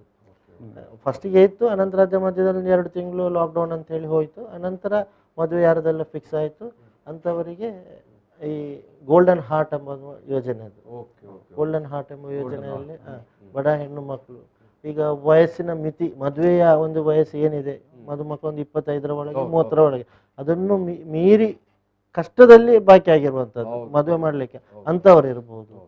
ಈಗ ಮನೆಯಲ್ಲಿ ಒಂದು ಮಗಳು, ಗಂಡು ಮಕ್ಕಳು ಯಾರಿಲ್ಲ, ವರಮಾನಕ್ಕೆ ಬೇರೆ ಗಂಡು ಮಕ್ಕಳು ಯಾರು, ತಂದೆ ತಾಯಿ ಮಾತ್ರ, ಮೇ ಬಿ ಅವರು ಅನಾರೋಗ್ಯದಿಂದ ಇರ್ಬೋದು, ಇಲ್ಲಾಂದರೆ ಕೂಲಿ ಮಾಡುವವರು ಇರ್ಬೋದು ಅಂಥವರು, ಇಲ್ಲಾಂದರೆ ಮನೆಯಲ್ಲಿ ಸ್ವಂತ ಮನೆ ಇಲ್ಲದವರು ಇರ್ತಾರೆ, ಬಾಡಿಗೆ ಮನೆ. ಇಂಥದ್ದು ಯಾವುದಾದ್ರೂ ಒಂದು ಕ್ರೈಟೀರಿಯಾ ನಾವು ನೋಡಿಕೊಂಡು ಅದೊಂದು ಫಾರ್ಮ್ ಇದೆ, ಅದನ್ನು ಫಿಲ್ ಮಾಡಿ ಆ ಕ್ರೈಟೀರಿಯಾದಲ್ಲಿ ಅವರು ಎಲಿಜಿಬಲ್ ಆಗ್ತಾರ ಅಂತ ಎಲ್ಲ ಚೆಕ್ ಮಾಡಿ ಕೊಡುವಂಥದ್ದು. ಸುಮ್ಮನೆ ಒಂದು ಯೋಜನೆ ಅಂತೇಳಿ ನಾವು ಕೊಡುವಂಥದ್ದಲ್ಲ, ಇದು ಪ್ರತಿಯೊಂದು ನೋಡಿ ಸರ್ಕಾರಿ ಯೋಜನೆ ತರ ಅಲ್ಲ. ಸರ್ಕಾರಿ ಯೋಜನೆ ಸ್ವಲ್ಪ ಡಿಲೇ ಆಗುತ್ತೆ, ತುಂಬಾ ಡಿಲೇ ಆಗುತ್ತೆ. ಮತ್ತೆ ಎಷ್ಟೋ ಬಾರಿ ಅರ್ಹವಾದ ಫಲಾನುಭವಿಗಳಿಗೆ ತಲುಪಬೇಕಾಗಿತ್ತು, ಅದು ತಲುಪುವುದಿಲ್ಲ. ಇದು ನಾವು ಅವರ ಮನೆಗೆ ಹೋಗಿ ಅದನ್ನೆಲ್ಲ ಕರೆಕ್ಟಾಗಿ ಚೆಕ್ ಮಾಡಿ ಡಾಕ್ಯುಮೆಂಟ್ಸ್, ಈಗ ಹುಷಾರಿಲ್ಲ ಅಂತ ಹೇಳಿದ್ರೆ ಡಾಕ್ಟರ್ ಸರ್ಟಿಫಿಕೇಟ್ ಕೊಡಬೇಕು ಅವರು, ಮನೆ ಇಲ್ಲ ಅಂತ ಹೇಳಿದ್ರೆ ಪಂಚಾಯತ್ PDO ಕೊಡಬೇಕು, ಇವರಿಗೆ ಮನೆ ಇಲ್ಲ, ಇವರು ಬಾಡಿಗೆ ಮನೆಯಲ್ಲಿ ಇರುವಂಥದ್ದು ಅಂತೇಳಿ, ಜಾಗ ಇಷ್ಟಿದೆ ಅಂತೇಳಿ ಅವರ ಡಾಕ್ಯುಮೆಂಟ್ ಏನಿದೆ ಇದನ್ನೆಲ್ಲ ಒರಿಜಿನಲ್ ಡಾಕ್ಯುಮೆಂಟ್ ನಮಗೆ ಸಬ್ಮಿಟ್ ಮಾಡಬೇಕು. ಅದು ನೋಡಿ ನಾವು ಕೊಡಿ. ಈಗ ತಂದೆ ಇಲ್ಲ ಅಂತ ಹೇಳಿದ್ರೆ ಡೆತ್ ಸರ್ಟಿಫಿಕೇಟ್ ಸಬ್ಮಿಟ್ ಮಾಡಬೇಕು.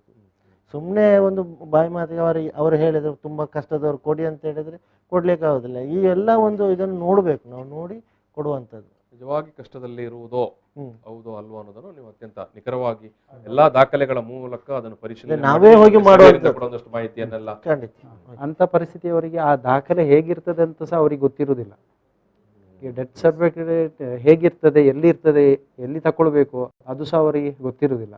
ನಾವೇ ಅದನ್ನು ಫಾಲೋಅಪ್ ಮಾಡಿ, ನಮ್ಮ ತಂಜಿಮ್ ಶುರು ಆಗಲಿ ನಮ್ಮ ಟೀಮಲ್ಲಿ 4-5 ಮಂದಿ ಅವರಿಗೆ ಕಾಲ್ ಮಾಡಿ ಅವರ ಮನೆಗೆ ಹೋಗಿ ಎಲ್ಲ ಡಾಕ್ಯುಮೆಂಟ್ ಕಲೆಕ್ಟ್ ಮಾಡಿ ನಾವೇ ಫಾಲೋಅಪ್ ಮಾಡಿ ಬರಬೇಕು ಅದಕ್ಕೆ. ಇಂಥ ಸಂದರ್ಭದಲ್ಲಿ ಕೆಲವು ಈ ಪಂಚಾಯತಲ್ಲಿರುವ ಮೆಂಬರ್ಗಳಾಗಿರ್ತಾರೆ ತುಂಬ ಹೆಲ್ಪ್ ಮಾಡ್ತಾರೆ. ಯಾಕಂತ ಹೇಳಿದ್ರೆ ಅವರಲ್ಲಿ ಏನು ಡಾಕ್ಯುಮೆಂಟ್ಸ್ ಇಲ್ಲ, ರಿಯಲಿ ಎಲಿಜಿಬಲ್, ಬಟ್ ಡಾಕ್ಯುಮೆಂಟ್ಸ್ ಯಾವುದೂ ಇಲ್ಲ ಅವರ ಕೈಯಲ್ಲಿ.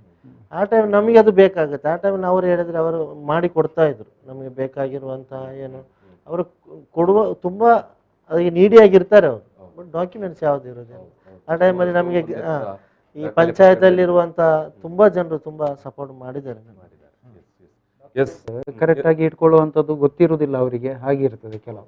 ಅದೇ ನಮಗೆ ಏಪ್ರಿಲ್-ಮೇ ತಿಂಗಳಲ್ಲಿ ಒಂದು ತುಂಬ ಬೇಡಿಕೆ ಇತ್ತು ಅದರದ್ದು. ಒಂದು 18 ಕುಟುಂಬಗಳಿಗೆ ಚಿನ್ನ ಕೊಡಲಿಕ್ಕಿತ್ತು. ಈ ಲಾಕ್ಡೌನಿಂದಾಗಿ ಈಗಲೂ ಸಹ ಕಾಲ್ ಬರ್ತಾ ಇದೆ ಅವತ್ತು ಮುಂದೆ ಹೋಗಿ. ಕೆಲವರು ನಾಳ್ದು 20ಕ್ಕೆ 28ಕ್ಕೆ ಸಹ ಮ್ಯಾರೇಜ್ ಇದೆ, ಬಟ್ ಈಗ ಕೊಡಲಿಕ್ಕೆ ಬರ್ತಾ ಇಲ್ಲ ಅದು.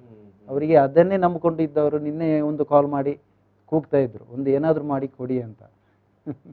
ಅದನ್ನೇ ನಂಬಿಕೊಂಡಿದ್ದವರು. ಇದರಲ್ಲಿ ಈ ಒಂದು ಯೋಜನೆಯಲ್ಲಿ ಯಾವೆಲ್ಲ ರೀತಿ ಪ್ರತಿಕೂಲ ಪರಿಣಾಮ ಮಾಡುತ್ತೆ ನೋಡಿ. ಎಸ್ ನಾನು ಸಣ್ಣ ಬ್ರೇಕ್ ತೆಗೊಳ್ತೇನೆ. ಬ್ರೇಕ್ ನಂತರ ಈ ಒಂದು ಸಂವಾದ ಏನು ಮಲಬಾರ್ ಗೋಲ್ಡ್ ಆ್ಯಂಡ್ ಡೈಮಂಡ್ಸ್ ಅವರು ನಡೆಸ್ತಾ ಇರುವಂಥ ಒಂದು ಅನನ್ಯವಾದಂಥ ಸೇವಾ ಚಟುವಟಿಕೆ ಬಗ್ಗೆ ನಾವು ಮಾತಾಡ್ತಿದ್ದೇವೆ. ಸಣ್ಣ ಬ್ರೇಕ್ ಈಗ. ಪ್ರಚಲಿತ ಈ ಕಾರ್ಯಕ್ರಮದ ಪ್ರಾಯೋಜಕರು ರೋಹನ್ ಕಾರ್ಪೊರೇಷನ್, ಸಹ ಪ್ರಾಯೋಜಕರು Father Muller's Charitable Trust, Nippon Paint, Asia's real number one paint. SDM college Ujire.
ಪ್ರಚಲಿತ ಈ ಕಾರ್ಯಕ್ರಮದ ಪ್ರಾಯೋಜಕರು ರೋಹನ್ ಕಾರ್ಪೊರೇಷನ್, ಸಹ ಪ್ರಾಯೋಜಕರು Father Muller's Charitable Trust, Nippon Paint, Asia's real #1 paint. SDM college Ujire.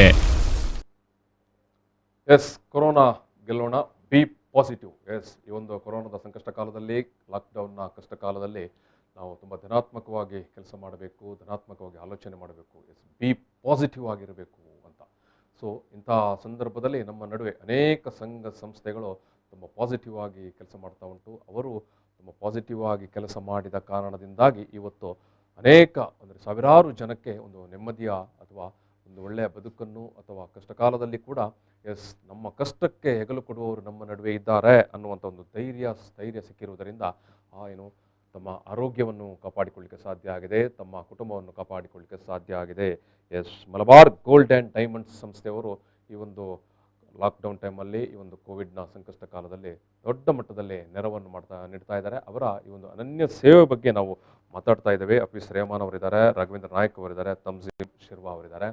ನಾವು ಈ ಮೊದಲು ಮಾತನಾಡೋ ಸಂದರ್ಭದಲ್ಲಿ ಅವರು ಹೇಳಿದರು, ಅವರ ಏನು ಶಾಖೆಗಳು ಇಡೀ ದೇಶದಾದ್ಯಂತ 150ಕ್ಕಿಂತಲೂ ಹೆಚ್ಚು ಏನು ಅವರ ಬ್ರಾಂಚ್ಗಳಿದ್ದಾವೆ. ಆ ಎಲ್ಲ ವ್ಯಾಪ್ತಿಯಲ್ಲಿ ಅವರು ಈ ರೀತಿಯ ನೆರವು ಸೇವೆಗಳನ್ನು ಮಾಡ್ತಾ ಇದ್ದಾರೆ ಅಂತ. ಎಸ್, ನಮಗೆ ಇನ್ನೂ ಒಂದಷ್ಟು ವಿಚಾರಗಳು ಇದ್ದಾವೆ ಅವ್ರ ಜೊತೆಗೆ ಮಾತಾಡಲಿಕ್ಕೆ. ಈ ನಡುವೆ ಆನ್ಲೈನ್ನಲ್ಲಿ ಒಂದಷ್ಟು ಏನು ಜನ ಆಫೀಸ್ ಅವರೇ ನಿಮ್ಮ ಸಂಸ್ಥೆಯ ನಂಬರ್ಗಳನ್ನು ಕೇಳಿದ್ದಾರೆ, ಮೊಬೈಲ್ ನಂಬರನ್ನು ಅಥವಾ ಕಾಂಟ್ಯಾಕ್ಟ್ ನಂಬರನ್ನು. ಏನು ಒಂಚೂರು ನಂಬರ್ ಹೇಳಿದರೆ ನೀವು ಹೇಳಿಬಿಡಿ. ನನ್ನ ನಂಬರ್ ನೋಟ್ ಮಾಡ್ಬೋದು ಬೇಕಾದರೆ. ಹೇಳಿ ಸರ್. 9945 9945 998 998 449 449. ಇನ್ನೊಮ್ಮೆ ಹೇಳಿ ಸರ್. 9945 998 449. ಎಸ್ ಎಸ್, ಈ ನಂಬರನ್ನು ಕಾಂಟ್ಯಾಕ್ಟ್ ಆಗ್ಬೋದು. ಇದು ನಿಮ್ಮ ರಾಘವೇಂದ್ರ ನಾಯಕ್ ಅವರದ್ದು. ಹಾಗೆ ತಂಜೀಮ್ ಶಿರ್ವಾ. ಇನ್ನೊಂದು ನಂಬರ್ ತಂಜೀಮ್ ಶಿರ್ವಾ 799 799 44 44 35 35 654. 654. ಉಡುಪಿ ಜಿಲ್ಲೆಯವರು ಯಾರು ಸಹ ಈ ನಂಬರನ್ನು ಕಾಂಟ್ಯಾಕ್ಟ್ ಮಾಡ್ಬೋದು. ಇನ್ನೊಮ್ಮೆ ಹೇಳಿ sir number. 799 44 35 654. Yes yes yes yes, ವೀಕ್ಷಕರೇ, ಈ ಒಂದು ನಂಬರನ್ನು ನೀವು ನೋಟ್ ಮಾಡ್ಕೊಳ್ಳಿ. ಇನ್ನೊಮ್ಮೆ ನಾನು ರಿಪೀಟ್ ಮಾಡ್ತೇನೆ. 99 45 99 8449. 99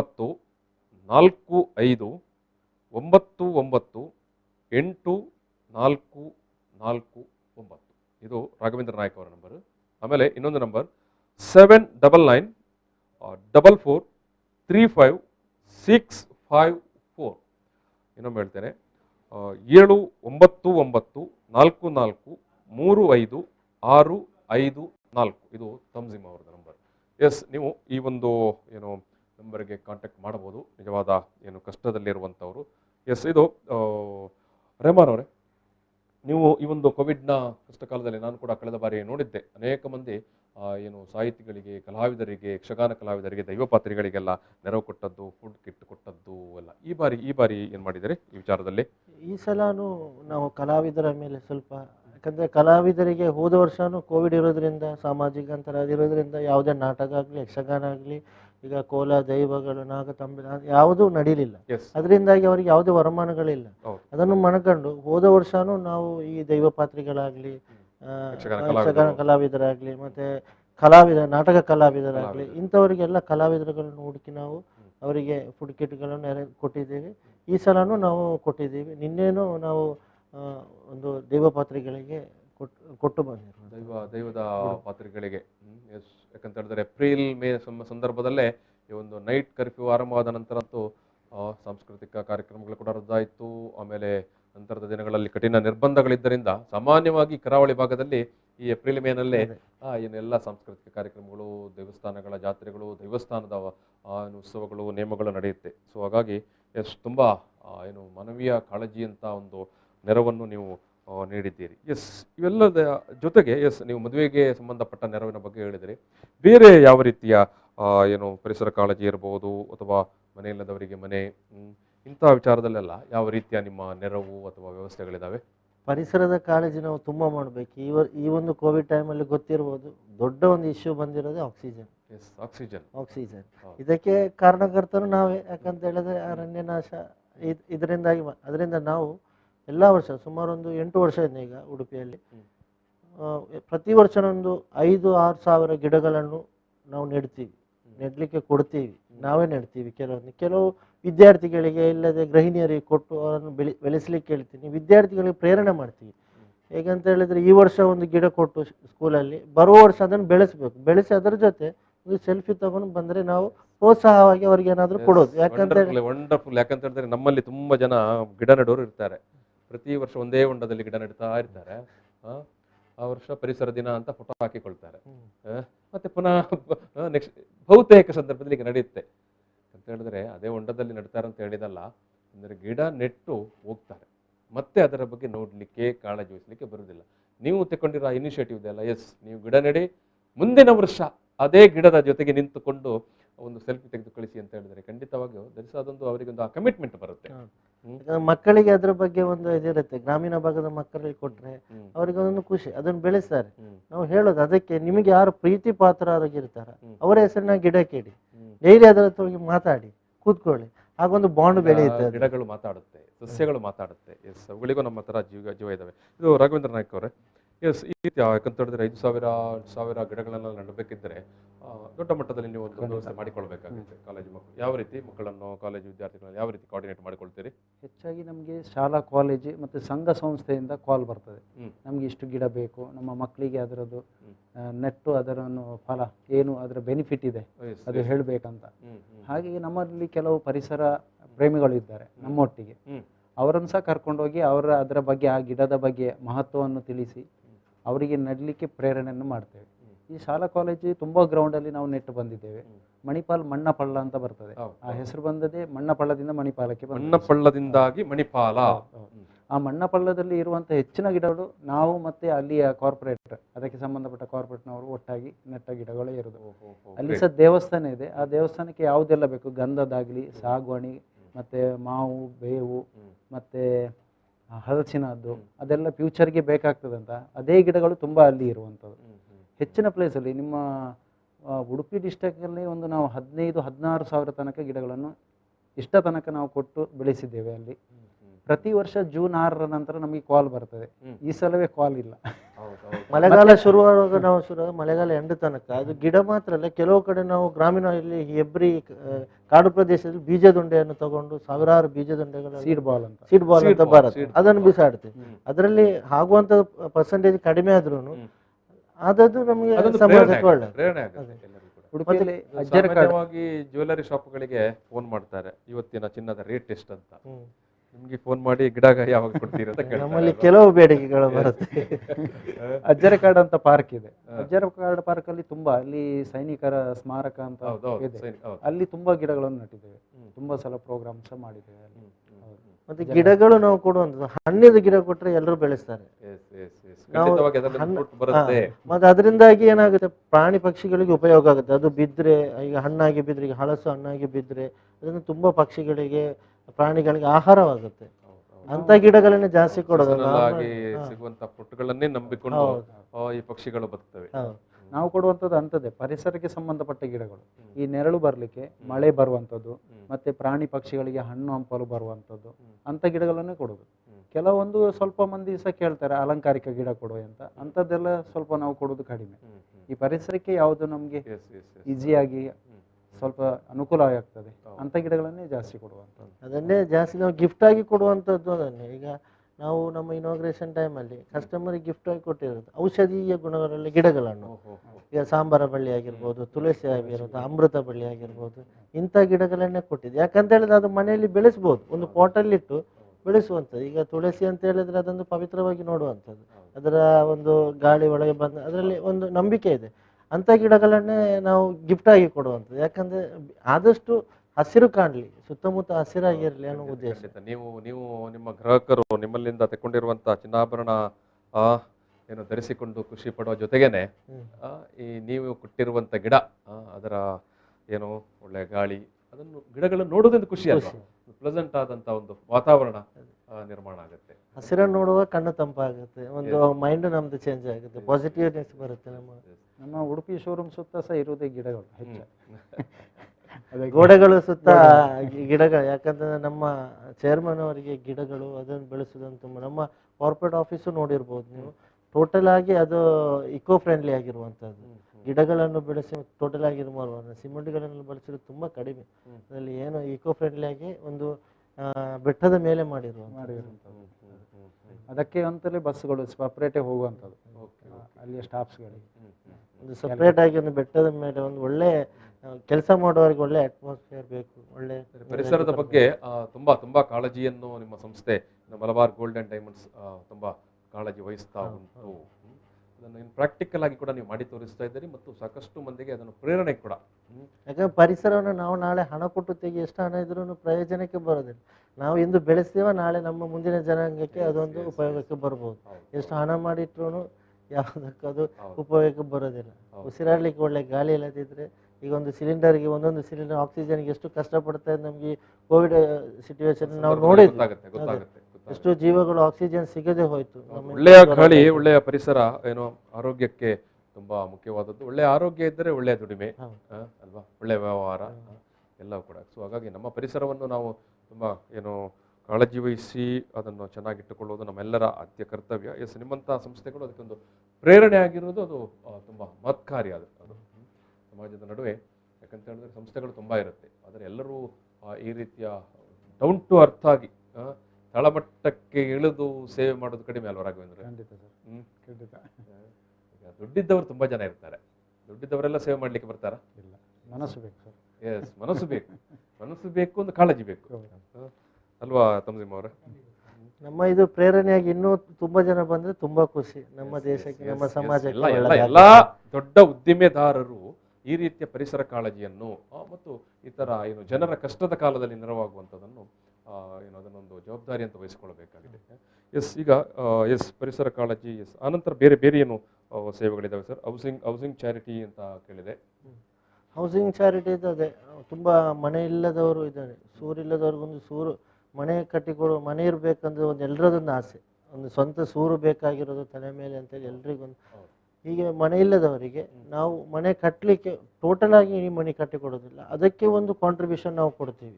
1,00,000 ರೂಪಾಯಿ ತನಕದ್ದು ಅವರಿಗೇನು ಹಣದ ರೂಪದಲ್ಲಿ ಕೊಡೋದಿಲ್ಲ, ಅವರಿಗೆ ಏನು ಮೆಟೀರಿಯಲ್ ಬೇಕಾಗುತ್ತೆ, ಈಗ ಸಿಮೆಂಟು ಕಬ್ಬಿಣನೋ ಬೇರೆ ಏನು ಬೇಕು ಅದನ್ನು ನಾವು ಅವರಿಗೆ ಒದಗಿಸಿ ಕೊಡ್ತೀವಿ. ಈಗ ಮನೆ ಕಟ್ಟಿ ಅರ್ಧದಲ್ಲಿ ಬಾಕಿ ಆಗಿರುತ್ತೆ, ಕಂಪ್ಲೀಟ್ ಮಾಡಲಿಕ್ಕೆ ಆಗೋದಿಲ್ಲ, ಅದನ್ನು ಕಂಪ್ಲೀಟ್ ಮಾಡಿ ಕೊಡುವಂತಹ ಒಂದು ಕಾರ್ಯವನ್ನು ನಾವು ತೆಗೆದುಕೊಳ್ತೀವಿ. ಈಗ ತುಂಬಾ ಮನೆಗಳನ್ನು ಕಟ್ಟಿಕೊಟ್ಟಿದ್ದೀವಿ ಅದೇ ರೀತಿ. ಈಗ ಒಬ್ಬನಿಗೆ ಮನೆ ಇಲ್ಲ ಅಂತ ಸಂದರ್ಭದಲ್ಲಿ ನೀವು ಅದನ್ನು ಹೇಗೆ ಯಾವ ರೀತಿ ಐಡೆಂಟಿಫೈ ಮಾಡಿ ಅವನಿಗೆ ಮನೆ ಕಟ್ಟಿಕೊಡ್ಲಿಕ್ಕೆ ನೆರವು ಕೊಡಬೇಕು? ಅದರಲ್ಲೂ ಕೆಲವು ಮಾನದಂಡಗಳು ಇದೆ ಸರ್ ಅದರಲ್ಲಿ. ಯಾಕಂದ್ರೆ ಅಂದ್ರೆ ಸರ್ ಅವರ ಹೆಸರಲ್ಲಿ ಜಾಗ ಇರಬೇಕಾಗ್ತದೆ, ಅವರ ಹೆಸರಿನಲ್ಲಿ ಒಂದು ಜಾಗ ಇರಬೇಕಾಗ್ತದೆ, ಒಂದು 4 ಸೆನ್ಸ್ 5 ಸೆನ್ಸ್ ಒಳಗೆ ಅಂಥವರಿಗೆ ನೋಡುವಂಥ. ಸ್ವಲ್ಪ ಜಾಗ ಇದ್ದವರಿಗೆ ಅದರ ಅನುಕೂಲತೆ ಇರ್ಲಿಕ್ಕಿಲ್ಲ, ಯಾಕಂದ್ರೆ ಅಂತ ಸ್ವಲ್ಪ ಗಟ್ಟಿ ಇರ್ಬೋದು. ಇಲ್ಲ ಅಂತ ಹೇಳಿ ತುಂಬಾ ವಿಸ್ತಾರವಾದ ಜಾಗ ಇದ್ದವರಿಗೆ ಮಟ್ಟಿ ಕೊಡ್ಲಿಕ್ಕೆ ಆಗೋದಿಲ್ಲ. ಸೂರ್ಯ ಇಲ್ಲ ಅಂತ ಹೇಳುವಾಗ ಅವರೊಂದು ಜಾಗ ಅವರ ಹೆಸರಲ್ಲಿ ಡಾಕ್ಯುಮೆಂಟ್ ಎಲ್ಲ ಇದ್ದ ಎಲ್ಲ ಕ್ಲಿಯರ್ ಡಾಕ್ಯುಮೆಂಟ್, ಮನೆ ಕಟ್ಟಿ ಸ್ವಲ್ಪ ಪೆಂಡಿಂಗ್ ಇರ್ತದೆ, ಮೇಲಿದಾಗದೆ ಮೇಲ್ಛಾವಣಿ ಆಗದೆ, ಅಂಥವರಿಗೆ ನಾವು ಅಲ್ಲಿ ಹೋಗಿ ಪರಿಸ್ಥಿತಿ ನೋಡಿ, ಕೆಲವು ಮಕ್ಕಳು ಇರುವುದಿಲ್ಲ, ವಿಧವೆರು ಇರ್ಬೋದು, ಅಂಥದ್ದೆಲ್ಲ ಪರಿಸ್ಥಿತಿ, ವರಮಾನ ಕಡಿಮೆ ಇರ್ಬೋದು ಅವರಿಗೆ, ಅದೆಲ್ಲ ನೋಡಿ ಅವರಿಗೆ ಕೊಡುವಂಥದ್ದು. ಅವರು ಆನ್ಲೈನ್ ಲಿಂಕಲ್ಲಿ ಅಪ್ಲೈ ಮಾಡಬೇಕಾಗ್ತದೆ. ಅವರು ಅಪ್ಲೈ ಮಾಡಿದ ಮೇಲೆ ನಾವು ಹೋಗಿ ನೋಡ್ತೇವೆ ಪರಿಸ್ಥಿತಿ, ಮತ್ತೆ ಶಿಫಾರಸು ಪತ್ರ ಸಹ ತಗೊಳ್ತೇವೆ ಅಲ್ಲಿಯ ಜನಪ್ರತಿನಿಧಿಗಳಿಂದ. ಆಮೇಲೆ ಅವರು ಎಲಿಜಿಬಲ್ ಆದರೆ ಅವರಿಗೆ ನಿಯರೆಸ್ಟ್ ಹಾರ್ಡ್ವೇರ್ ಶಾಪ್ನಿಂದ ಎಸ್ಟಿಮೇಷನ್ ತಗೊಂಡು ಆ ಹಾರ್ಡ್ವೇರ್ ಶಾಪಿಗೆ ನಾವು ಚೆಕ್ ಕೊಡ್ತೇವೆ. ಅಲ್ಲಿಂದ ಅವರಿಗೆ ಬೇಕಾದ ಮೆಟೀರಿಯಲ್ ಅವರು ಕೊಂಡೋಗ್ಲಿಕ್ಕೆ ಇರುವಂಥದ್ದು. ಇಷ್ಟ ತನಕ ನಾವು ಒಂದು 76 ಮನೆಗೆ ಕೊಟ್ಟಿದ್ದೇವೆ ಉಡುಪಿ ಡಿಸ್ಟಿಕಲ್ಲಿ. ಉಡುಪಿ ಜಿಲ್ಲೆಯಲ್ಲಿ 76 ಮನೆಗಳಿಗೆ ಈ ರೀತಿಯ ನೆರವನ್ನು ಕೊಟ್ಟಿದ್ದೇವೆ. 76 ಕುಟುಂಬಗಳಿಗೆ ನೀವು ಆಧಾರವಾಗಿದ್ದೀರಿ. ಖಂಡಿತ ಸರ್. 76 ಮನೆಗಳಲ್ಲಿ ನೀವು ಬೆಳಕಾಗಿ ಬಂದಿದ್ದೀರಿ. ಯಾರು? ಮಲಬಾರ್ ಗೋಲ್ಡ್. ಮಂಗಳೂರಲ್ಲಿ ಅದಕ್ಕಿಂತ ಜಾಸ್ತಿ ಇದೆ, ಸುಮಾರು 200ರಷ್ಟು ಮನೆಗಳನ್ನು ಮಾಡಲಿಕ್ಕೆ ಕೊಟ್ಟಿದ್ದಾರೆ. ಮಂಗಳೂರಿನಲ್ಲಿ ಸುಮಾರು 200ರಷ್ಟು ಮನೆಗಳಿಗೆ ಏನೋ ಮನೆ ಕಟ್ಟಲಿಕ್ಕೆ ನೆರವು ಕೊಟ್ಟಿದ್ದೀರಿ. ಇದರದ್ದು ಫಸ್ಟ್ ಮಾನದಂಡ ಅಂತ ಹೇಳಿದ್ರೆ ಅವರ ಹೆಸರಲ್ಲಿ ಜಾಗ ಇರಬೇಕು. ಯಾಕಂದ್ರೆ ನಾವೆಲ್ಲ ಕಟ್ಟಿ ಕೊಟ್ಟಿಲ್ಲ, ಅಷ್ಟು ಜಾಗ ನಮ್ದಲ್ಲ ಅಂದ್ರೆ ಇನ್ನೊಬ್ಬರಿಗೆ ಹೋಯ್ತದೆ, ಕಟ್ಟಿ ಏನು ಪ್ರಯೋಜನ. ಅದಕ್ಕೆ ಫಸ್ಟ್ ಇದೆ ಅಂದ್ರೆ ಅವರ ಹೆಸರಲ್ಲಿ ಜಾಗ ಇರಬೇಕು. ಜಾಗ ಇಲ್ಲದೆ ನಾಳೆ ಏನಾದ್ರು ಕಾಂಪ್ಲಿಕೇಶನ್ ಬಂದು ನಿಮ್ಮ ಜಾಗ ಅಲ್ಲ ಅದು ಇವರದಂತೆ ಮನೆಯನ್ನು ಅವರಿಗೆ ಇನ್ನೊಬ್ಬ ಬಂದು ಅಲ್ಲಿ ತಕರಾರಿಗೆ ನಿಂತರೆ ಪಾಪ ಇವನು ಕಷ್ಟಪಟ್ಟು ಮನೆ ಕಟ್ಟಿ ಅವನಿಗೂ ಇಲ್ಲದಾಗುತ್ತೆ, ಅವನಿಗೂ ಇಲ್ಲ, ನಾವು ಮಾಡಿದ್ದು ವೇಸ್ಟ್. ಆ ತರ ದಾಖಲೆಗಳು ಕ್ಲಿಯರ್ ಆಗಿದ್ರೆ ಒಳ್ಳೆಯದು, ಕ್ಲಿಯರ್ ಆಗಿ ಇರಲೇಬೇಕು ನಮಗೆ. ಇಲ್ಲದ್ರೆ ಫೈಲ್ ಮೂವ್ ಮಾಡ್ಲಿಕ್ಕೆ ಆಗೋದಿಲ್ಲ. Yes yes. ಈಗ ಶೌಚಾಲಯ ಕಟ್ಟಿಕೊಡ್ತೀರಾ ಪ್ರತ್ಯೇಕವಾಗಿ? ಶೌಚಾಲಯ ಅಂತ ಹೇಳಿದ್ರೆ ಈಗ ಕಳೆದ ಸಲ ನಾವು ಒಂದು ಗೌರ್ಮೆಂಟ್ ಕಾಲೇಜಲ್ಲಿ, ಹುಡುಗಿಯರ ಕಾಲೇಜು, ಅಲ್ಲಿ ಶೌಚಾಲಯ ಇಲ್ಲ ಸರಿಕಟ್ಟು. ಹುಡುಗಿಯರೇ ಇರೋದ್ರಿಂದ ಅದೊಂದು ಪೇಟೆ ಮಧ್ಯದಲ್ಲಿದೆ. ಪೇಟೆ ಜನ ಆ ಕಡೆ ಈ ಕಡೆ ಬರುವವರು ಇರ್ತಾರೆ, ಭಾರಿ ಕಷ್ಟ. ಅದಕ್ಕಾಗಿ ರಿಕ್ವೆಸ್ಟ್ ಬಂದಾಗ ಅದು ಟಾಯ್ಲೆಟನ್ನು ಅಂಥವರಿಗೆ ಟಾಯ್ಲೆಟನ್ನು ಕಟ್ಟಿಕೊಟ್ಟು ಒಂದು ಇದು ಮಾಡಿದ್ವಿ. ಅಂತ ಹೇಳಿದ್ರೆ ಒಂದು ಟಾಯ್ಲೆಟಿಗೆ ಯಾರು ಹೋಗಲೇಬೇಕು ಹುಡುಗಿಯರು ಅಂತ ಹೇಳುವಾಗ, ಪೇಟೆ ಮಧ್ಯದಲ್ಲಿರುವಾಗ ಆಚೆ ಜನಗಳು ಹೋಗುವಾಗ ಅದು ಕಷ್ಟ ಆಗುತ್ತೆ ಅವರಿಗೆ. ಪ್ರಿನ್ಸಿಪಲು ತುಂಬ ರಿಕ್ವೆಸ್ಟ್ ಮಾಡಿದ್ವಿ, ಇಂಥ ಪರಿಸ್ಥಿತಿ ಇದೆ, ನಾವು ಕಾವಲು ನಿಲ್ಬೇಕಾಗುತ್ತೆ ಅವ್ರು ಹೋಗುವಾಗ. ಯಾರಾದರೂ ಒಂದು ಕಾವಲು, ಯಾಕಂದ್ರೆ ಡೋರ್ ಇಲ್ಲ, ಯಾವುದೂ ಇಲ್ಲ. ಗೌರ್ಮೆಂಟ್ ಕಾಲೇಜಿದ ಅವಸ್ಥೆ ಪರಿಸ್ಥಿತಿ ಆ ಥರ ಇದೆ, ಏನು ಮಾಡಲಿಕ್ಕಾಗೋದಿಲ್ಲ. ಗೌರ್ಮೆಂಟ್ ಕಾಲೇಜಿಗೆ ಬರುವವರು ಸಹ ಸ್ವಲ್ಪ ಅಂತವ್ರೆ, ಅವರಿಗೆ ನಾವು ಹೋದ ಸಲ ರೇಷನ್ ಕಿಟ್ ಸಹ ಕೊಟ್ಟಿದ್ದೆ. ಅಲ್ಲಿ ಟಾಯ್ಲೆಟ್ ಕಟ್ಟಿಕೊಟ್ಟು ರೇಷನ್ ಕಿಟ್ ಒಂದು 70 ತನಕ ಮಕ್ಕಳಿಗೆ ಅಂತ ಮಕ್ಕಳಿಗೆ ಅಂಥವರೇ ಅಲ್ಲಿ ಇರುವವರು. ಹಾಗೆ ವಿದ್ಯಾಭ್ಯಾಸಕ್ಕೆ ಪ್ರೋತ್ಸಾಹ ಕೊಡ್ತೀರಿ, ಅಲ್ಲಿಯ ಸ್ಥಳೀಯ ಮನೆ ಕಟ್ಟಲಿಕ್ಕೆ ನೆರವು ಕೊಡ್ತೀರಿ, ಶಾಸಕರ ಕೋವಿಡ್ ಕಷ್ಟ ಕಾಲದಲ್ಲಿ ನೆರವು ಕೊಡ್ತೀರಿ, ಆಮೇಲೆ ಲಾಕ್ಡೌನ್ ಸಂದರ್ಭದಲ್ಲಿ ನೆರವು ಕೊಡ್ತೀರಿ, ಗಿಡ ನೆಡ್ತೀರಿ, ಯಾವಾಗ ವ್ಯಾಪಾರ ಮಾಡ್ತೀರಿ? ಇಷ್ಟೆಲ್ಲ ಯಾವ ಸರಿ, ವ್ಯಾಪಾರ ಎಲ್ರಿಗೂ ತೊಂದರೆ ಆಗಿರುವಂಥದ್ದು ಇದು. ನಮಗೂ ಇನ್ನೊಬ್ಬರಿಗೆ ಅಂತಲ್ಲ, ಪ್ರಪಂಚದಲ್ಲಿ ಆಲ್ಮೋಸ್ಟ್ ಎಲ್ರಿಗೂ ಕೋವಿಡ್ ಬಂದಿರೋದ್ರಿಂದ ಚಿಕ್ಕವರಿಂದ ದೊಡ್ಡವರ ತನಕ ಎಲ್ಲರಿಗೂ ತೊಂದರೆ ಆಗಿದೆ. ಸರಿ ಆಗ್ಬೋದು ಅನ್ನೋ ಒಂದು ಪಾಸಿಟಿವ್ ನಮ್ಮಲ್ಲಿದೆ. ಸರಿ ಆಗುತ್ತೆ, ಒಳ್ಳೆ ದಿನ ಬಂದೇ ಬರುತ್ತೆ, ಆ ಒಂದು ಆಶಾಭಾವದಿಂದ ಮುಂದೆ ಹೋಗ್ತಾ ಇದ್ದೀವಿ. ಒಳ್ಳೆ ದಿನ ಒಂದಿನ ಬರ್ಬೋದು ಅಂತ. ಈ ಎಲ್ಲ ಕೆಲಸಕ್ಕೆ ನಮ್ಮ ಹಿಂದಿನ ಶಕ್ತಿ ಅಂದರೆ ನಮ್ಮ ಗ್ರಾಹಕರೇ. ಅವರು ಕೊಡುವ ಸಪೋರ್ಟ್ನಿಂದ, ಅವರು ನಮ್ಮ ಅಭಿಮಾನದಿಂದ, ನಮ್ಮ ಮೇಲೆ ಅಭಿಮಾನದಿಂದ ಅವರು ಕೊಡುವ ಸಪೋರ್ಟ್ ಅಲ್ಲಿ ನಮ್ಗೆ ಇಷ್ಟೆಲ್ಲ ಕಾರ್ಯ ಮಾಡಿ ಏನು ಮಾಡೋದಿದ್ರೆ ಅದರದ್ದೊಂದು ಕ್ರೆಡಿಟ್ ಅವ್ರಿಗೆ ಹೋಗುತ್ತೆ. ಯಾಕಂತ ಹೇಳಿದ್ರೆ ನಾವು ಲಾಭದಿಂದ 5% ಕೊಡ್ತೇವೆ, ಲಾಭ ಬರ್ಬೇಕಿದ್ರೆ ಗ್ರಾಹಕರು ಬೇಕು. ಅವರು ಕೊಟ್ಟಿರೋ ಹಣದ ಮುಖಾಂತರವಾಗಿ ನಾವು ಏನೋ ಕೆರೆ ನೀರನ್ನು ಕೆರೆಗೆ ಚೆಲ್ಲು ಅಂತ ಕೆರೆಗೆ ಚೆಲ್ತಾ ಇದ್ದೀರಿ. ಖಂಡಿತವಾಗಿಯೂ ನಿಮ್ಮ ಕೆರೆ ಕೂಡ ದೊಡ್ಡದಾಗಲಿ. ಗ್ರಾಹಕರು ಮಲಬಾರ್ ಬಗ್ಗೆ ಒಂದು ವಿಶೇಷವಾದ ಕಾಳಜಿಯನ್ನು ಕೂಡ ಇಟ್ಕೊಳ್ಳಿ. ಯಾಕಂತ ಹೇಳಿದ್ರೆ ಅವ್ರು ಮಾಡ್ತಾ ಇರುವಂಥ ಸೇವೆ ಕೆಲಸಗಳನ್ನು ನೀವು ಕೇಳಿದಿರಿ ಅವರ ಮಾತುಗಳಿಂದಲೇ, ಮತ್ತೆ ಅದಕ್ಕೆ ಸಾಕ್ಷಾತ್ತಾಗಿ ಕೂಡ ನೀವು ನೋಡ್ತಾ ಇರ್ತೀರಿ ನಿಮ್ಮ ಊರುಗಳಲ್ಲಿ. ನಾನು ಈ ಒಂದು ಸಂವಾದವನ್ನು ಇಲ್ಲಿ ಸಮಾಪನ ಮಾಡ್ತಾ ಇದ್ದೇನೆ. Hafeez Rehman sir, thank you. ನೀವೊಂದು ಹೇಳ್ತಿದ್ದೀರಿ ಸರ್, ವ್ಯಾಪಾರ ಯಾವಾಗ ಮಾಡ್ತೀರಿ ಅಂತ. ವ್ಯಾಪಾರ ಮಾಡಲಿಕ್ಕೆ ನಮ್ಮ ಸಿಬ್ಬಂದಿ ವರ್ಗಗಳೇ ನಮಗೆ ತುಂಬಾ ಸಪೋರ್ಟ್. ಇದೆಲ್ಲ ನೀವು ಮಾಡಿ, ನಾವು ಇದು ವ್ಯಾಪಾರ ಅವ್ರು ಮಾಡ್ತಾರೆ, ನಮ್ಮ ಸಿಬ್ಬಂದಿಗಳು ಇರ್ತಾರೆ, ಅವರು ಸಹ ನಮಗೆ ಸಪೋರ್ಟ್ ನೋಡಿಕೊಳ್ಳಿಕ್ಕೆ ಒಂದು ಟೀಮ್ ಪ್ರತ್ಯೇಕ. ಹೌದು, ಆ ಟೀಮ್ನವರು ವ್ಯಾಪಾರ ಮಾಡ್ಲಿಕ್ಕೆ ನಾವು ಸಹ ಇನ್ವಾಲ್ವ್ ಆಗ್ತೇವೆ, ಅವ್ರು ಸಹ ಇದಕ್ಕೆ ಸಹ ಬರ್ತಾರೆ.